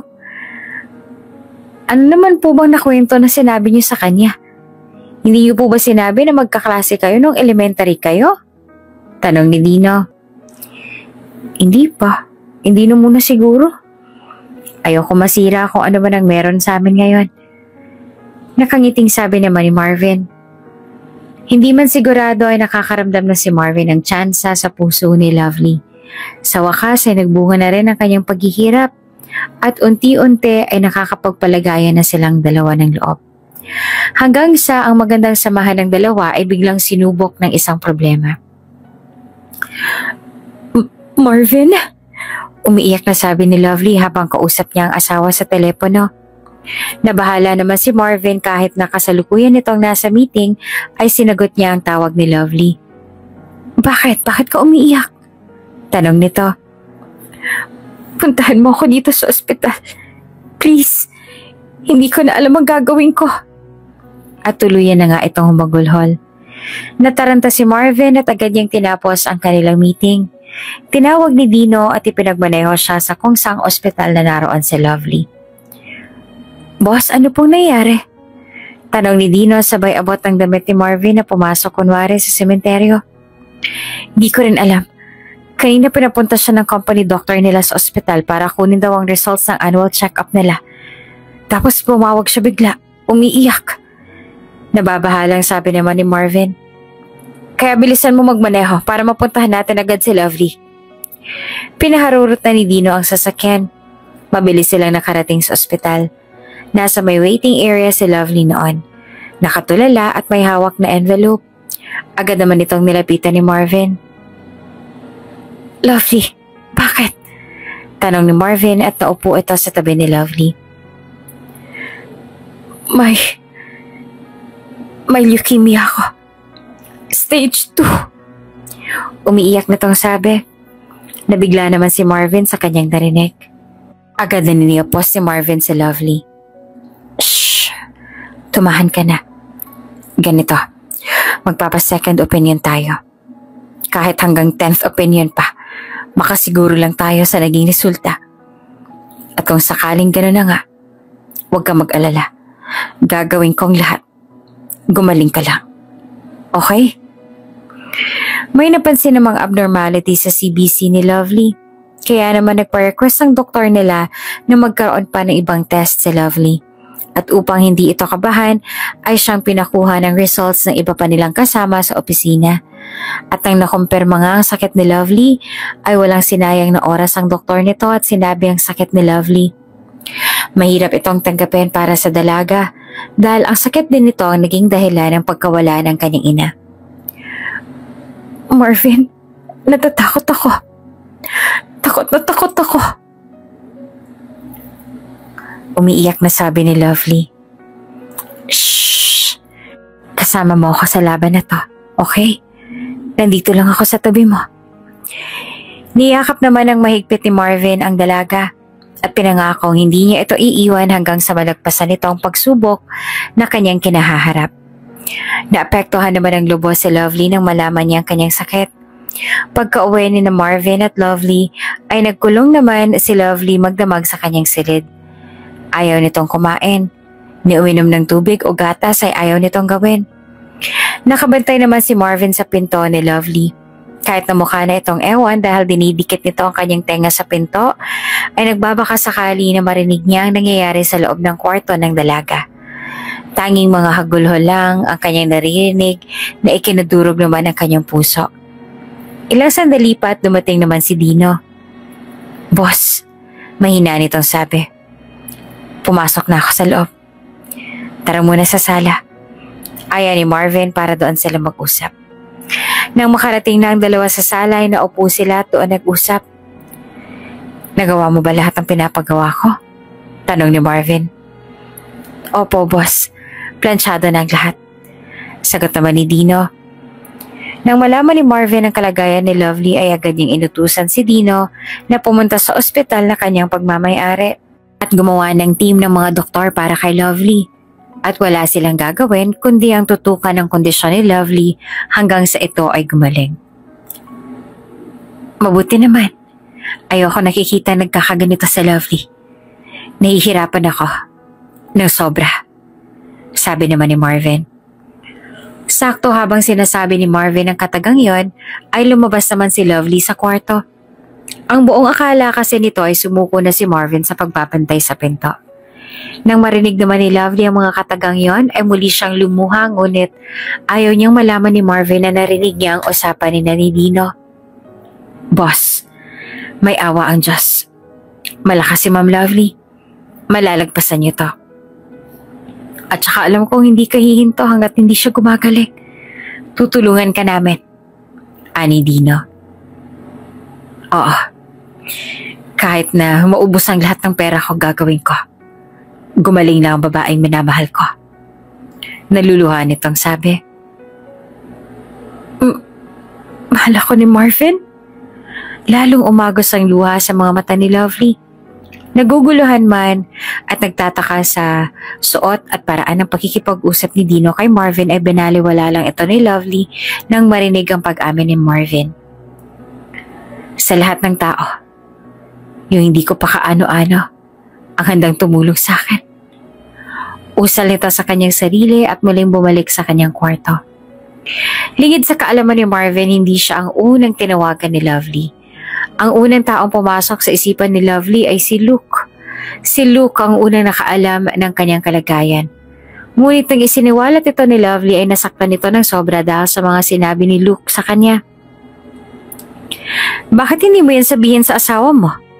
Ayan ang napapala mo sa pagpili sa taong sa tabi-tabi mo lang napulot. Yan ang tinatawag na karma. Lovely, kinakarma ka na dahil sa ginawa mo sa akin. Dapat lang sa'yo yan. At pasalamat na rin pala ako dahil kung nagkataon na naikasal tayo, abay mag-aalaga pa pala ako ng may sakit," sabi naman ni Luke kay Lovely habang kausap siya nito sa telepono. Natulala na lang noon si Lovely at hindi makapaniwala sa mga nasabi ni Luke. Idagdag pa ang bigla nitong narinig ang boses ng kanyang stepsister na si Pia. Ang tansya ni Lovely ay kakapasok lang nito sa silid kung nasaan si Luke at inaaya nitong maligo sila ng sabay. Lalo namang bumuhos ang luha ni Lovely. Nadagdagan ng sakit na kanyang nararamdaman. Nalulunod na noon sa kalungkutan si Lovely. Sumasagi na rin kasi sa kanyang isipan ng magpatiwakal. Ngunit isang text ang kanyang natanggap. Isang text na palagi niyang natatanggap araw-araw. At ang text na yon ang nagbigay pag-asa sa kanya ng araw na yon. Ang text na yon ay nanggaling kay Marvin. Kinakamusta kasi siya nito palagi. Doon ay nahahanap ni Lovely ang kalingang kanyang hinahanap. Kaya walang pagdadalawang isip nitong tinawagan si Marvin na umiiyak. Nang marinig ni Lovely ang mga sinabi ni Marvin, ay nabuhayan ito ng loob. Tila binigyan siya ng pag-asa ni Marvin para mabuhay. "May saysay pa pala ako sa mundong to. Akala ko pwede na akong mawala dahil wala namang nagmamahal sa akin. Nakangiti nitong sabi kahit panay ang tulo ng kanyang mga luha. Hindi naman itinago ni Lovely ang kanyang karamdaman at sinabi niyang tungkol dito sa kanyang team. Tulad niya ay hindi naman sila makapaniwala sa nangyari at umiiyak sila ng umiiyak. Ano ba, hindi pa naman ako patay para iyakan niyo ako ng ganyan ah. Sabi naman ni Lovely. Nasa bahay sila noon ni Lovely. Dinalaw nila ang dalaga dahil bigla itong humingi ng 1-week leave. Hindi naman ito pinigilan ng pinagtatrabahuhan niya dahil alam naman nila ang kondisyon ng dalaga. Kasi ma'am, nakakalungkot kasi.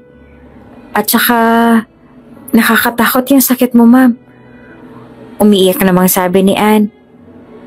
Kaya nga, hinihiling ko sana sa inyo na huwag niyong papasakitin ang ulo ni Lovely pagpasok niya.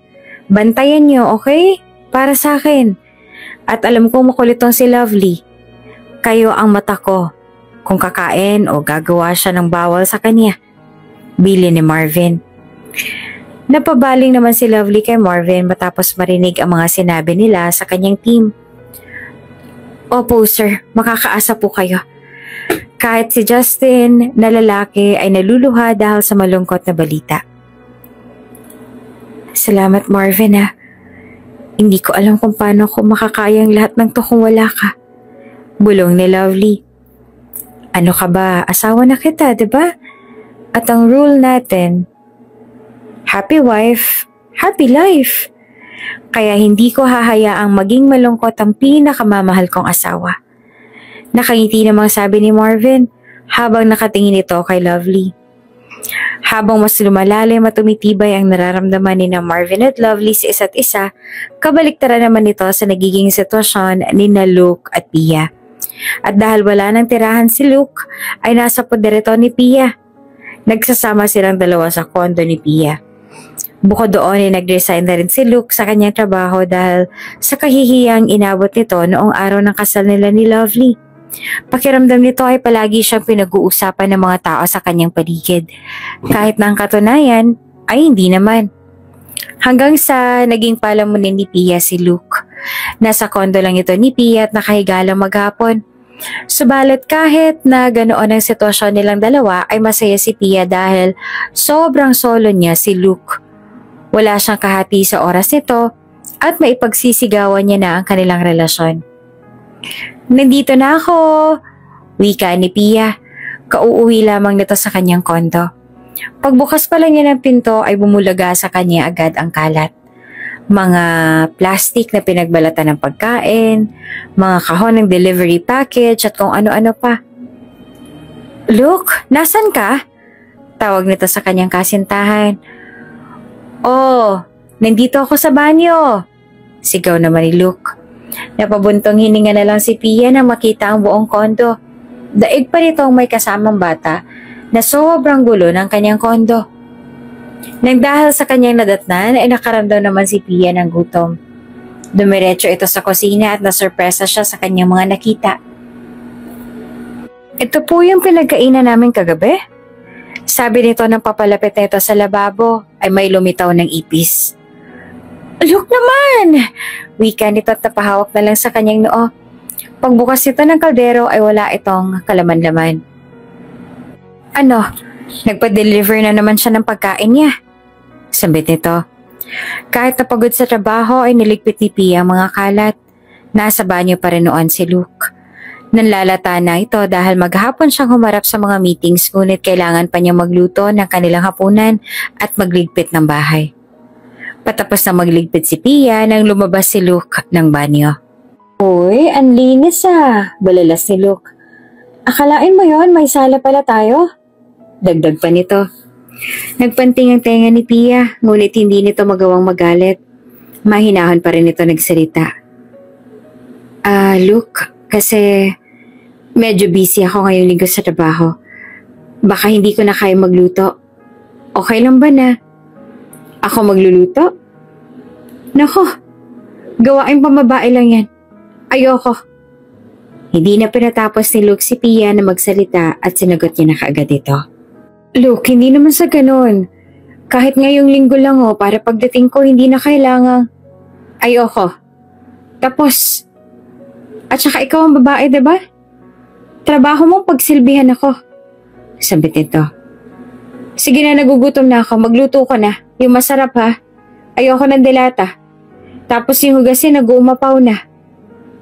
Iibis na tayo eh. Magugas ka naman. Sita pa ni Luke. At dito na nga nagtatapos ang ating kabanata. Magiging buhay ni Pia sa kamay ni Luke. At anong gagawin nila Marvin ngayong alam nila na may malubhang kalamdaman pala si Lovely. Papagtagumpayan niya kaya ito? Alamin sa susunod na kabanata. Kung bago ka pa lang sa channel na ito, mga kwento ni Ate Jane, Story Mo, Ikwento Ko, huwag kalimutang pindutin ang notification bell at subscribe button. Boss, kalbo po. Marvin, sabi ko naman sa'yo, diba? Sasamahan kita sa laban na to. Hindi man kita mahatian ng sakit na nararamdaman mo. At least dito, pareho tayo. Kung bago ka pa lang sa channel na ito, mga kwento ni Ate Jane, Story Mo, Ikwento Ko, huwag kalimutang pindutin ang notification bell at subscribe button. Napabuntong hininga na lamang si Pia. Nangingilid ng mga luha nito ngunit pinipilit pa rin itong ngumiti. Oo, sige. Sabi ko nga, tawagin na lang kita kapag nakapagluto na ako. Sabi nito. Habang nagsasaing e nagigisa ng kanilang ulam, ay hindi naman maiwasan ni Pia na umiyak. Nasasaktan ito sa ipinapakita sa kanya ni Luke. Naiiyak ito dahil sa pagod ngunit kailangan pa niyang magluto. Dinig naman ni Pia ang tawa ni Luke mula sa kabilang kwarto habang nanonood ng TV. Gustong-gusto na nitong makipagtalo at sabihin nahihirapan na siya. Ngunit natatakot si Pia na iwan siya ni Luke. Pia, ano ka ba? Ginusto mo to, diba? At saka, kaya siya ganyan ay dahil depressed siya. Dahil sa kahihiyang inabot niya. Magpasalamat ka dahil hindi ka na-expose sa video na ipinakita ni Lovely. Kaya dapat lang nadamayan mo si Luke sa pinagdaraanan niya, okay? Be strong. Malalagpasin rin to ni Luke. Babalik din kayo sa dati. Tiwala lang. Sabi nito sa kanyang sarili habang naguhugas ng pinggan at umiiyak. Tulad ni Lovely noon ay tuluyan ang nabulag si Pia sa pag-ibig niya kay Luke. Habang dinadanas ni Pia ang lahat ng yon, ay siya namang pagpapatuloy ni Lovely sa kanyang pagpapagamot. Wala namang kaalam-alam si Pia sa dinaranas ng kanyang stepsister na si Lovely. Isang beses habang nasa sala sina Marvin at Lovely, ay sumagi naman sa isipan ni Lovely ang kanyang kapatid. Kamusta na kaya si Pia? Biglang sabi ni Lovely. Napabaling naman si Marvin at nagtaka sa kanyang narinig. Oh, bakit mo naman nabanggit yung kapatid mong yon? Hindi ba't siyang umagaw sa'yo kay Luke? Tanong ni Marvin. Alam mo kasi, kahit naman nangyari yun sa amin, hindi naman masamang tao si Pia. Close naman kami noon pa. Nabulag lang talaga ako masyado ng galit ko kay Luke. Kaya pati tuloy siya'y nadamay. Pero alam ko naman sa sarili ko na si Luke ang nang-akit kay Pia. Sadyang marupok lang si Pia. Paliwanag naman ni Lovely. Bagamat nagkaroon ng hidwaan sa pagitan ni Lovely at Pia, naging daan naman ito upang makawala si Lovely sa sitwasyong kinalalagyan ngayon ni Pia. Hindi man sabihin ni Lovely ay nakaramdam ito ng awa para kay Pia matapos nitong maramdaman ang pagpapahalagang pinaparamdam ni Marvin sa kanya. Nakakalungkot nga lang dahil kung kailan naging maayos ang lahat ay saka naman siya nagkaroon ng karamdaman. Oh, bakit bigla ka naman atang nalungkot? Gusto mo bang puntahan natin ang kapatid mo? Tanong ni Marvin. Hindi lang ako makapaniwala na talagang tinupad mo yung pangako mo. Ang swerte ko kasi kung wala ka sa tabi ko, hindi ko na alam ang gagawin ko. Pasasalamat ni Lovely. Hindi nga kita mapasweldo eh. Lagi ka na rin nakalive sa trabaho mo pero nandyan ka pa rin. Maraming salamat dahil hindi mo ako iniwan sa kabila ng lahat. At tuluyan na ang tumulo ang mga luha ni Lovely. Madalas itong maging emosyonal lalo na pagdating sa mga taong tumutulong sa kanya at nagpapalakas ng kanyang loob. Niyapos ni Marvin si Lovely. Iiyak ka na naman. Tumahan ka na. May check-up pa tayo bukas. Kailangan okay yung pakiramdam mo. Tandaan mo ha, mind over matter. Dapat laging positive, okay? Kung nakakaisip ka ng negative, sabihin mo sa akin. Para ako nang magiging negative absorber mo. Isang matamis na ngiti naman ang isinagot ni Lovely. Ipinikit nito ang kanyang mga mata habang nakayakap kay Marvin, hanggang sa nakatulog na ito sa bisig ng binata. Habang nasa ganoong posisyon silang dalawa, ay hinaplas naman ni Marvin ang ulo ni Lovely. Kahit anong mangyari, Lovely, hindi ako aalis sa tabi mo. Pangako. Wika nito at tanilikan ng bunbunan ng dalaga. Lahat ay gagawin ni Marvin, gumaling lang si Lovely. Ginamit niya na ang kanyang mga koneksyon at kapangyarihan upang maipagamot si Lovely. Kinabukasan, nagpunta naman ang dalawa sa ospital para magpatingin. Marvin, kinakabahan ako. Ani ni Lovely habang nasa waiting area sila. Huwag kang kabahan. Andito lang ako. Sabi ni Marvin upang lumakas ang loob ni Lovely. Ilang sandali pa tinawag na si Lovely para pumasok sa isang kwarto kung saan gagawin ng iba't ibang tests. Gusto mang samahan ni Marvin si Lovely sa loob ay hindi maaari. Habang nasa loob si Lovely ay lumitaw si Dino kung saan nilapitan si Marvin. Boss, okay na pong lahat. Nasabihan ko na rin po ang billing tungkol kay Ma'am Lovely. Medyo nagulat lang sila kanina sa bigla niyong pagdating. Hindi po kasi nila inaasahan na nagpapanggap kayo para kay Ma'am Lovely. Ulat naman ni Dino. Mabuti naman. Pakisabi na rin sa lahat na wag silang magkakamaling batiin ako. O hindi kayo ipahalata kay Lovely na ako may-ari ng ospital. Naiintindihan mo? Seryoso ang sabi ni Marvin. Opo, boss. Masusunod. At lumayo muli si Dino upang bantayan ang dalawa. Nang matapos ang mga tests ay tuwang-tuwa naman si Lovely dahil halos wala naman siyang binayaran. Pinalabas nilang nakuha ng insurance at kung ano-ano pang promo ang naging deal ni Lovely. Patay muli siya naman si Marvin at sinabing swerte lang talaga siguro sila nung araw na yon. Nagtuloy-tuloy rin ang naging gamutan ni Lovely.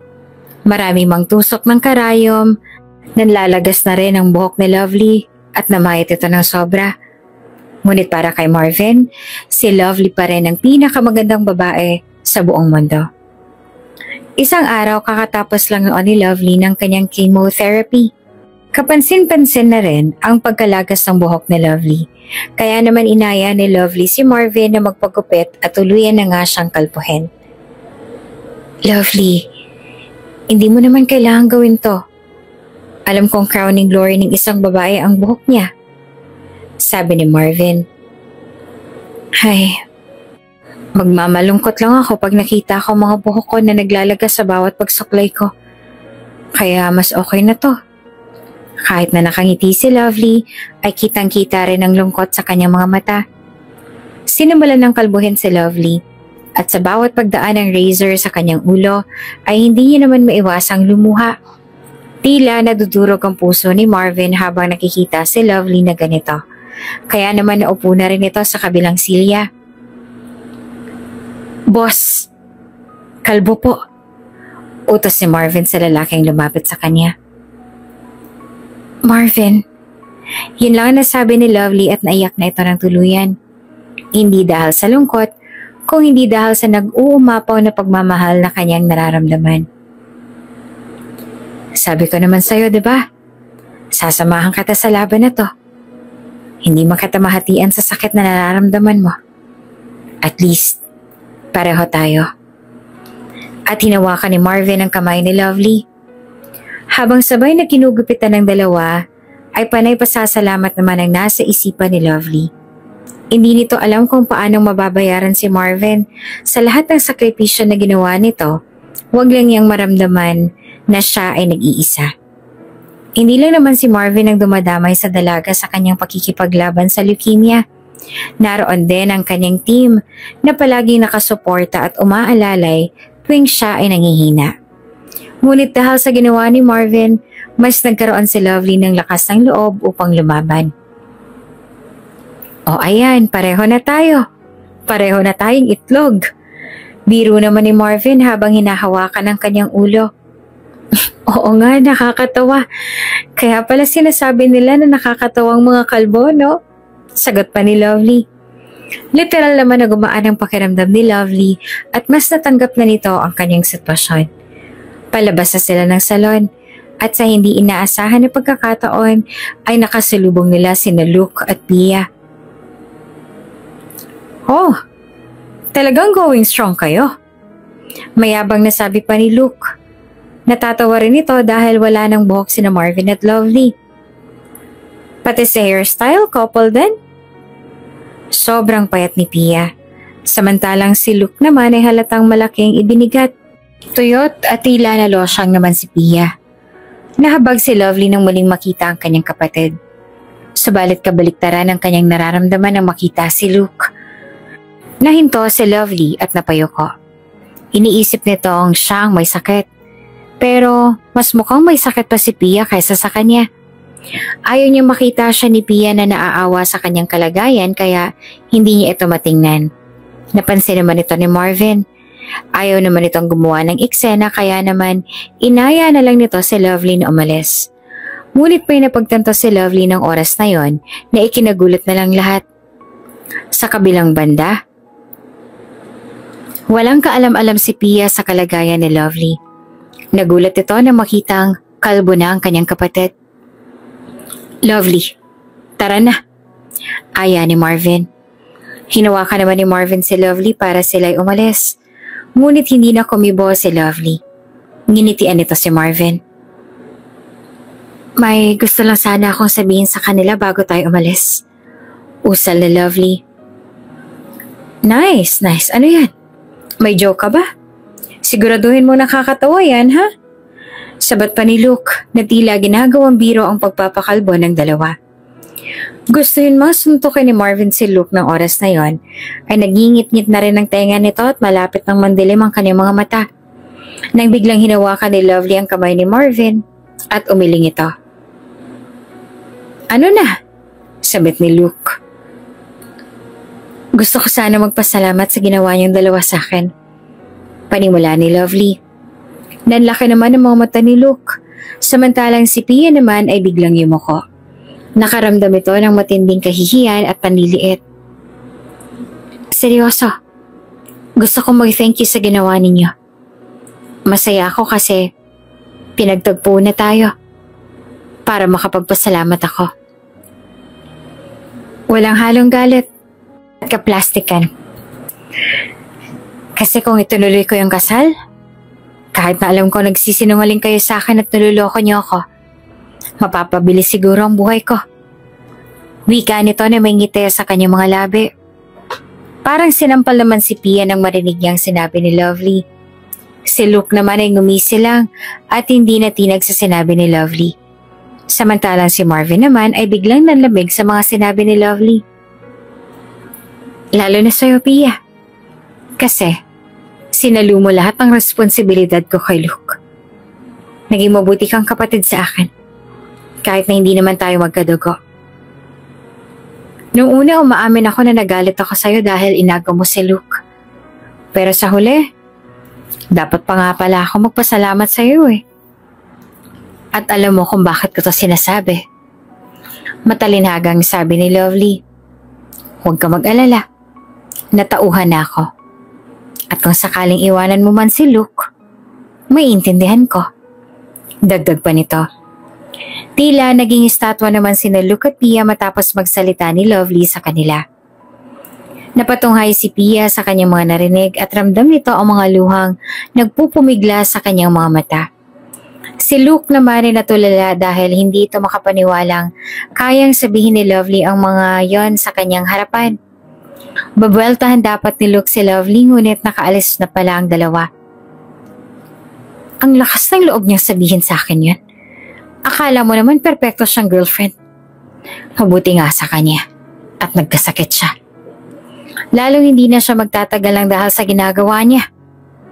Inisasabi ni Luke. Naguluhan si Pia sa mga sinabi ng kanyang kasintahan. Anong sakit? Hindi ko maintindihan. Sino may sakit? Yang magaling mong kapatid. May leukemia. Mabuti nga sa kanya. Sagot pa ni Luke. Habang nagdidiskusyon sina Luke at Pia ay naglalakad naman papuntang sakay ng tricycle sina Marvin at Lovely. Kung noon ay palaging masigla si Marvin, ngayon ay bigla na lang nag-iba. Tumamlay ito bigla at tila lumilipad ang isipan. Okay ka lang ba, Marvin? Tanong ni Lovely na makauwi sila ng bahay. Oo, napagod lang siguro ako kanina. Itutulog ko na lang to tapos magiging okay na ulit. Sabi ni Marvin at nagpaalam muna kay Lovely na siya ay matutulog. Ilang araw din ang lumipas ang pinilit ni Marvin na maging normal ang kanyang mga kilos. Iniwaksi nito ang mga katagang kanyang narinig noong araw na iyon. Ngunit pilit siyang nilalamon ng kanyang konsensya at habang tumatagal ay mas nadadagdagan ng takot na kanyang nararamdaman. Sa kabila ng mga pangamba ni Marvin ay siya naming pagbuti ng kalagayan ni Lovely. Your test results are... At dito na nga nagtatapos ang ating kabanata. Ano kaya magiging test results? At paano kaya nito babaguhin ang buhay ni Lovely? Mapagtagumpayan niya kaya ang kanyang nararamdaman? Abangan sa susunod na kabanata. Kung bago ka pa lang sa channel na ito, mga kwento ni Ate Jane, Story Mo, Ikwento Ko, huwag kalimutang pindutin ang notification bell at subscribe button. Kuya, may nakita ba kayong babaeng ganitong itsura? At ipinakita ni Marvin ang litrato ni Lovely. Nagbulungan ng mga tao sa sementeryo. Ay boss, nakita ko siya kahapon. May dala-dala po siyang magazine na may litrato ninyo. Talaga po? Ano pong tinanong niya? Tinanong niya po kung kilala namin kayo. At syempre, sinabi namin ang totoo na kayong may-ari nitong sementeryo. Kung bago ka pa lang sa channel na ito, mga kwento ni Ate Jane, Story Mo, Ikwento Ko, huwag kalimutang pindutin ang notification bell at subscribe button. Your test results are doing great. Alam naman natin na mahirap labanan ng sakit mo. And you're a living proof na pwede mong lagpasan to. Basta tuloy-tuloy lang ang gamutan at ang pagkakaroon mo ng healthy lifestyle. Sabi ng doktor. Umiiyak at nagpapasalamat ang dalawa, lalo na si Marvin. Pero sa kabila nito ay inuusig pa rin siya ng kanyang konsensya. Dino, sa tingin mo, paano ko malaman ni Lovely kung sino talaga ako? Tatanggapin niya kaya ako? Tanong nito sa kanyang tapat na bodyguard. Napakamot naman sa kanyang ulo si Dino. Boss, medyo mahirap ang tanong na yan. Kasi halos mag-iisang taon na kayong magkakasama. Medyo mabigat na kasalanan kasi ang pagsisinungaling, kahit saan mo tignan. Pero alam naman nating malinis ang intensyon mo eh. Ang pagsisinungaling ay pagsisinungaling pa rin. Para mo naman sinabing maging handa na ako kapag nalaman ni Lovely kung sino ako. Malungkot na sabi ni Marvin at napabuntong hininga pa ito. Ganun na nga boss. Pero malay mo naman, may ibang ihip ng hangin, di ba? Pagpapalakas pa ng loob ni Dino sa kanyang boss. Sa buhay ng tao, kahit na anong pilit mong itago ang katotohanan, lalabas at lalabas pa rin ito. Kahit anong galing mong maglihim, ay may mga bagay pa rin na hindi mo maitatago. Nasa opisina noon si Lovely. Naisipan nitong magligpit ng kanyang mga gamit para naman maging maaliwalas ang kanyang pwesto. At dahil doon, ay pati ang kanyang team ay naglinis na rin ng kani-kanilang mga pwesto. Marami silang nakuhang mga nawawalang gamit, mga files na pwedeng pangpakinabangan at kung ano-ano pa. Si Anne na mahilig sa mga magazine ay maraming nakitang business magazine. Hay, alam niyo ba, dati tinititigan ko palagi yung mga young bachelors dito sa magazine na to. Palagi ako updated sa mga buhay nila. At nangangarap ako na isang araw may mamita kong isa. Tapos ma-in love siya sa akin at yayaman ako. Sabi nito habang binubuklat ang mga magazines. Para kang sira. Sabagay, libre namang mangarap. Sige, mangarap ka lang hanggat gusto mo. Asar naman ni Justin. Natawa si Lovely. Habang nagdidiskusyon sina Justin at Anne, ay dumampot naman si Lovely ng isang magazine. Nagbabasa-basa. Hanggang sa napukaw ang kanyang atensyon ng isang article. Marvin? Bakit ka nandito? Ano to? Sabit nito. Habang binabasa ang article, ay hindi naman maiwasan ni Lovely na magalit. Kinalma ni Lovely ang kanyang sarili at hindi nito ipinahalata sa kanyang mga kasama ang kanyang natuklasan. Ayaw nitong magpadalos-dalos sa kanyang mga desisyon. Maagang nagpaalam si Lovely at sinabi nitong sumama ang kanyang pakiramdam. Pinayagan naman itong umuwi ng maaga para makapagpahinga. Subalit hindi naman talaga umuwi si Lovely bagkos ay pumunta ito sa sementeryo kung saan sila unang nagkita ni Marvin. Kuya, may kilala po ba kayong Marvin na naglilinis dito? Tanong ni Lovely sa nakita nitong tagalinis ng nicho. Naku, wala pong Marvin na naglilinis dito, ma'am. Sagot naman ng mga ito. Kinabahan na si Lovely. Gusto nitong umalis at hindi na magtanong pa. Subalit alam nito sa kanyang sarili na hindi siya papatahimikin ng kanyang isipan hanggat hindi niya naitatanong at hanggat hindi niya nalalaman ang katotohanan. Ito po. Ito pong lalaki, kilala niyo po ba siya? Sunod na tanong ni Lovely. Tinitigan naman ng mga tagalinis ang litrato sa magazine na hawak ni Lovely. Ay, yan po. Si boss po yan. Wika ng isa. Boss? Balik na tanong ni Lovely. Opo ma'am, yan po ang boss namin. Siya kasi may-ari ng buong sementeryong to. Akalain mo no, si boss ikakasal na pala? Usal nito. Hindi naman alam ni Lovely kung paanong tatanggapin ang kanyang nalaman. Hindi nito alam kung hanggang kailan siya lolokohin ni Marvin at kung bakit niya nagawa ang lahat ng ito sa kanya. Lovely! Tawag ni Marvin. Kadarating lang nito sa kanilang bahay. Sinundo niya si Lovely sa kanilang opisina. Ngunit sabi ni na Justin ay umuwi na raw ito ng maaga. Kaya naman ay umuwi na rin kaagad si Marvin. Ngunit pagdating niya sa bahay ay walang katao-tao. Nasaan kaya yun? Saad ni Marvin at medyo kinakabahan ito dahil madilim ang kanilang bahay. Sinyales na walang katao-tao. Nilibot niya rin ang buong bahay, subalit hindi niya nakita si Lovely. Kinakabahan si Marvin. Tinawagan niya si Dino at agad namang pumasok si Dino sa bahay. Boss, bakit? Ano nangyari? Tanong ni Dino. Nawawala si Lovely. Hindi ko alam kung nasan siya. Kinakabahan ako. Baka kung ano nangyari sa kanya. Tinawagan ko rin ang telepono niya pero walang sumasagot. Nag-aalalang sabi ni Marvin. Nilibot muli ng dalawa ang buong bahay. Sa pagkakataong ito, ay napansin ni Dino ang isang magazine sa may kusina. Boss, mukhang alam niya na. Wika nito sabay ipinakita ang issue ng magazine kung saan nakaanunsyo ang kasal nila ng anak ng business partner ng kanyang magulang 3 years ago. Napahawak sa kanyang noo si Marvin. At biglang sinuntok ang pader na kanyang kaharap. Bakit ngayon pa? Inis nitong sabi. Ito na ang araw na pinakakatakutan ni Marvin. Ang malaman ni Lovely ang tunay niyang pagkatao. At sa kasamaang palad ay nakita pa nito ang kanyang naging arranged marriage. Dino, ipatawag mo lahat ng mga tauhan natin. Hanapin niyo si Lovely. Walang hihinto hanggat hindi siya nahahanap.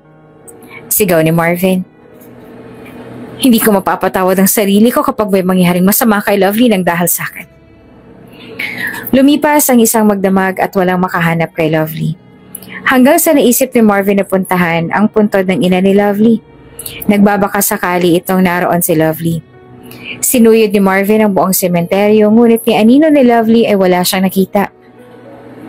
Kuya, wala ba kayo nakitang babae dito na ganitong itsura? At ipinakita ni Marvin ang itsura ni Lovely. Letrato ito ni Lovely na may suot na bandana. Nagbulungan ng mga tao sa sementeryo hanggang sa may isang nagsalita sa kanila. Boss, nakita ko po siya kahapon. May dala-dala po siyang magazine na may litrato nyo. Ang gwapo niyo pa nga po sa litrato eh. Anito? Talaga po? Ano pong tinanong niya? Nakita niyo po ba kung saan siya nagpunta pagkatapos? Sunod-sunod na tanong ni Marvin. Ay, tinanong niya po kung kilala po namin kayo. Syempre po, sinabi namin ng totoo na kayong may-ari nitong sementeryo. Pagmamalaki pa nito. Napahawak na lang sa kanyang noo si Dino. Tuluyan na ngang nalaman ni Lovely kung sino nga ba siya. Walang pag-asang mahanap ang taong ayaw magpakita. Ilang araw na rin ang nakalipas at hindi pa rin matunto ni Marvin kung nasaan ang kanyang asawa. Humingi na ito ng tulong sa team ni Lovely sa opisina, ngunit pati sila ay nagulat dahil nawawala si Lovely. Isang tao na lang alam kong pwedeng niyang puntahan, sabi ni Marvin. Sino? Ang magulang niya? Ang tatay at stepmother niya? Tanong ni Dino. Hindi. Si Pia. Usal nito. Desperado na si Marvin. Pinahanap ni Marvin kung saan nagtatrabaho si Pia. Mabilis naman itong nahanap ni Dino at walang sinayang na oras si Marvin at pinuntahan si Pia. Ma'am, may naghahanap po sa inyo. Tawag ng guard kay Pia. Agad namang pinuntahan ni Pia ang kanyang bisita. Akala nito ay isang kliyente at laking gulat nito nang makita si Marvin. Oh, ikaw pala Marvin. Gulat nitong sabi. Pwede ba kita makausap? Kahit sandali lang. Tanong ni Marvin. Sure. Tungkol saan? Tanong pa ni Pia. Wala pa mang sinasabi si Marvin ay tumulo ng mga luha nito. Pia, hindi ko na alam kung saan ko pahahanapin si Lovely. Siwalat ni Marvin. Ano? Anong ginawa mo sa kapatid ko? Sigaw ni Pia. Please, Pia. Kung alam mo kung nasan siya, sabihin mo naman sa akin, oh. Ilang araw na siyang nawawala. Yung meds niya hindi niya dala. At hindi ko mapapatawad ang sarili ko kung may mangyaring masama sa kanya. Umiiyak na sabi ni Marvin. Ang tanong ko ang sagutin mo. Ano bang ginawa mo sa kapatid ko? Pag-ulit na tanong ni Pia. Nagsinungaling ako sa kanya. Hindi ko sinabi kung sino talaga ako. Sasabihin ko naman dapat ang totoo kaso kung sakaling alam ko man kung nasan ang kapatid ko, hindi ko rin sasabihin sa'yo kung nasan siya. Hindi ka na natuto sa ginawa namin ni Luke. Pinagdurusahan ko ngayon ang naging kasalanan ko kay Lovely. At tama lang din sa'yo yan. Ani ni Pia at tumalikod na kay Marvin.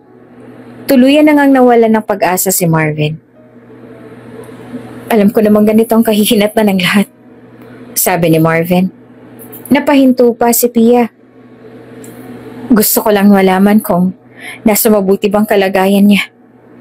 Kung nakakain ba siya, yung mga gamot niya, kung nakakatulog ba siya ng maayos. Kasi kung hindi, habang buhay kong dadalhin to. Kahit yun lang. Kahit malaman ko lang na nasa mabuting kalagayan siya, pangako lalayo na ako. Hindi niya na ako muling makikita. Tumagos sa puso ni Pia ang mga salitang sinabi ni Marvin. Marami ng paraan para masabi mo yan. Kahit hindi mo siya nakikita. Modern na ang panahon ngayon, kaya mabilis na lang nakakalat sa social media. Ani ni Pia at umalis. Natulala naman si Marvin sandali at nagkaroon ng pag-asa sa mga sinabi ni Pia. Oo, tama. Kahit doon lang. Gusto kong ipagsigawan ang nararamdaman ko sa kanya. Sabi ni Marvin sa kanyang sarili. Nagkaroon ng ideya si Marvin ng dahil sa sinabi ni Pia. Wala namang mawawala kung susubukan nitong gamitin ng social media sa paghahanap kay Lovely. Agad na nakipagtulungan ng team ni Lovely at alam nilang makakarating ang kanilang gagawin kay Lovely kahit nasa ang lupalo pa ito. Nakahanda na ang set, camera at ang live stream na gagamitin ni Marvin. Sir, ready na po tayo. Ani ni Ann. Good luck po, sir. Imbes na premiere ng bago nilang produkto ang ipapalabas ay si Marvin ang lumitaw sa screen. Alam ng team ni Lovely na nakasubaybay ito doon kaya ito ang ginawa nilang paraan para marinig ni Lovely ang paliwanag ni Marvin. Humingi ng paumanin si Marvin bago simulan ang kanyang gustong sabihin. Hindi ko alam na aabot pa ako sa ganito. Pero ito na lang kasi ang huling bala ko para maiparating sa'yo ang gusto kong sabihin. Panimula ni Marvin. Ginawang viral ng team ni Lovely ang live. Bukod doon na inobliga ni Dino ang lahat ng empleyado ni Marvin na manood ng live na yon para mas kumalat pa ito. Lovely, sorry. Sorry kung hindi ko sinabi sa'yo kung sino talaga ako. Para maniwala ka, ginawa ko tong lahat. Dahil mahal na mahal kita. Mula no grade 1 pa lang tayo. Alam ko nang ikaw ang gusto kong makasama hanggang sa pagtanda. Nang dahil sa mga katagang yon ay mas naging viral ang live. Sino ba naman kasang hindi maiintriga sa isang lalaking nagtatapat ng kanyang pag-ibig sa isang babaeng minahal niya mula noong shy grade 1 pa lamang? Yung babaeng sinasabi kong childhood crush ko. Ikaw yun. Hindi ko alam kung natatandaan mo pa ba pero ikaw ang nagtanggol sa akin nun. At mula noon, nagkaroon ka na ng lugar sa puso ko. Alam mo kung kahit saan mo tingnan mali ang ginawa kong pagsisinungaling. At hindi ko yun itatanggi. Kaya eto ako. Sa harap ng maraming tao, humihingi ako ng tawad. Lovely, mahal na mahal kita. Kaya ako nagawa ang lahat ng toy. Gusto kong makilala mo ko. Hindi dahil sa estado ng buhay ko. Gusto kong makilala mo ako kung sino ako. Marami ako nagawang mga bagay ng dahil sa'yo. At hindi ko pinagsisisihan ang lahat ng yan. Sa harap ng kamera ay hindi na mapigilan ni Marvin na tumulo ang kanyang mga luha. Kaya please magpakita ka na. Mahal na mahal kita, Lovely. At gagawin kong lahat mahanap ka lang. Ipinakita sa screen ang litrato ni Lovely. At natapos na rin ang live. Sa kabilang banda, napanood naman ni Pia ang ginawa ni Marvin. Ano, hindi ka pa rin ba magpapakita sa kanya? Tanong nito. Hindi ko alam. Umiiyak na sabi ni Lovely. Nahati ang puso ni Lovely sa kanyang napanood. Ngunit hindi pa siya handang makita ang mali si Marvin ng araw na yon. Alam niyang mahal na mahal niya si Marvin, ngunit sadyang magulo pa ang kanyang pag-iisip. Tama ang naging hinala ni Marvin. Kay Pia pumunta si Lovely. Bagamat nagkaroon silang dalawa ng hindi pagkakaintindihan, ay mas naging lamang pa rin ang kanilang pagiging magkapatid. Kaya tinanggap ni Pia si Lovely at hinayaang mamalagi sa kanyang poder. Mabuti na lang at bakante ang isang unit na ibinebenta ni Pia kaya naman doon na muna na malagi si Lovely. Walang ibang may alam dito. Kahit si Luke ay walang alam sa pagkikita ng magkapatid. Matapos mapanood ni Pia ang video, naramdaman naman ni Pia ang wagas na pagmamahal ni Marvin kay Lovely. Kaya sino ba siya para hadlangan ng dalawa? Kaya naman napagpasyahan nitong gawin ang tama. Nakipagkita si Pia kay Marvin ang araw din yon. Napanood kong ginawa mo para sa kapatid ko. Anito. Talaga? Siya. Napanood niya kaya yon? May balita ka na ba sa kanya? Tanong ni Marvin. Meron. At kailangan ko ng tulong mo para tuparin ang pangarap niyang sinira namin. Wika ni Pia. Kinabukasan, inaya ni Pia si Lovely na samahan siya sa isang simbahan. Sinabi niyang gusto niyang ipagdasal ang kalagayan ni Lovely at magpasalamat na sa tuloy-tuloy na pagaling nito. Ang hindi nito alam ay sa araw ding yon matutupad ang nasira niyang pangarap. Parang may kasal naman yata dito, tama bang pinuntahan natin? Tanong ni Lovely. Oo, tama tong lugar na to. Ito kasi ang tamang pagkakataon. At panahon at oras para tuparin ang pangarap mo. Nakangiting sabi ni Pia. Matapos bigyan ng senyas ni Pia ang lahat ay siya nagsilabasan ang mahalagang tao sa buhay ni Lovely. Lahat ng may ambag sa buhay niya at mga taong tunay na nagmamahal sa kanya. Ano to? Pagtataka ni Lovely. Kasabay nito ay may nagkabit ng tela at nagsuot ng belo sa kanya. Kaya pinilit kong magsuot ka ng puti. Dahil ikakasal ka sa taong tunay na nagmamahal sa'yo. At lumabas na nga si Marvin. Iniwan na sila ni Pia. Nang nakadistansya na ito ay pinagmasdan niya ang dalawa. Sakto naman ang pagdating ni Luke na gulat sa mga nangyayari. Susugurin sana nito sina Marvin upang gumawa ng eksena ngunit pinigilan nito ni Pia.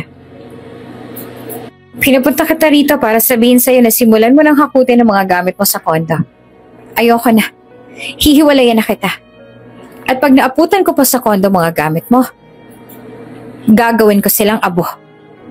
Banta pa ni Pia at nilayasan na si Luke. Lumuhod naman si Marvin sa harapan ni Lovely, dalang singsing at nag-propose kay Lovely. Lovely, will you marry me? Tanong nito. Pero, kasal ka na sa iba, di ba? Tanong ni Lovely. Napakamot naman ang kanyang ulo si Marvin. 3 years ago pa yung issue na yon sa magazine. Hindi ko sinupot ang kasal na yon. Kasi ikaw ang gusto kong pakasalan. Pag-amin nito. Natawa na lang si Lovely at sumagot ng yes. Kasabay ng pag-oo ni Lovely ay tumunog ang wedding song na gustong-gusto ni Lovely at nagsimula ng kasal nilang dalawa sa pangalawang pagkakataon. Kung bago ka pa lang sa channel neto, mga kwento ni Ate Jane, story mo, ikwento ko, huwag kalimutang pindutin ang notification bell at subscribe button.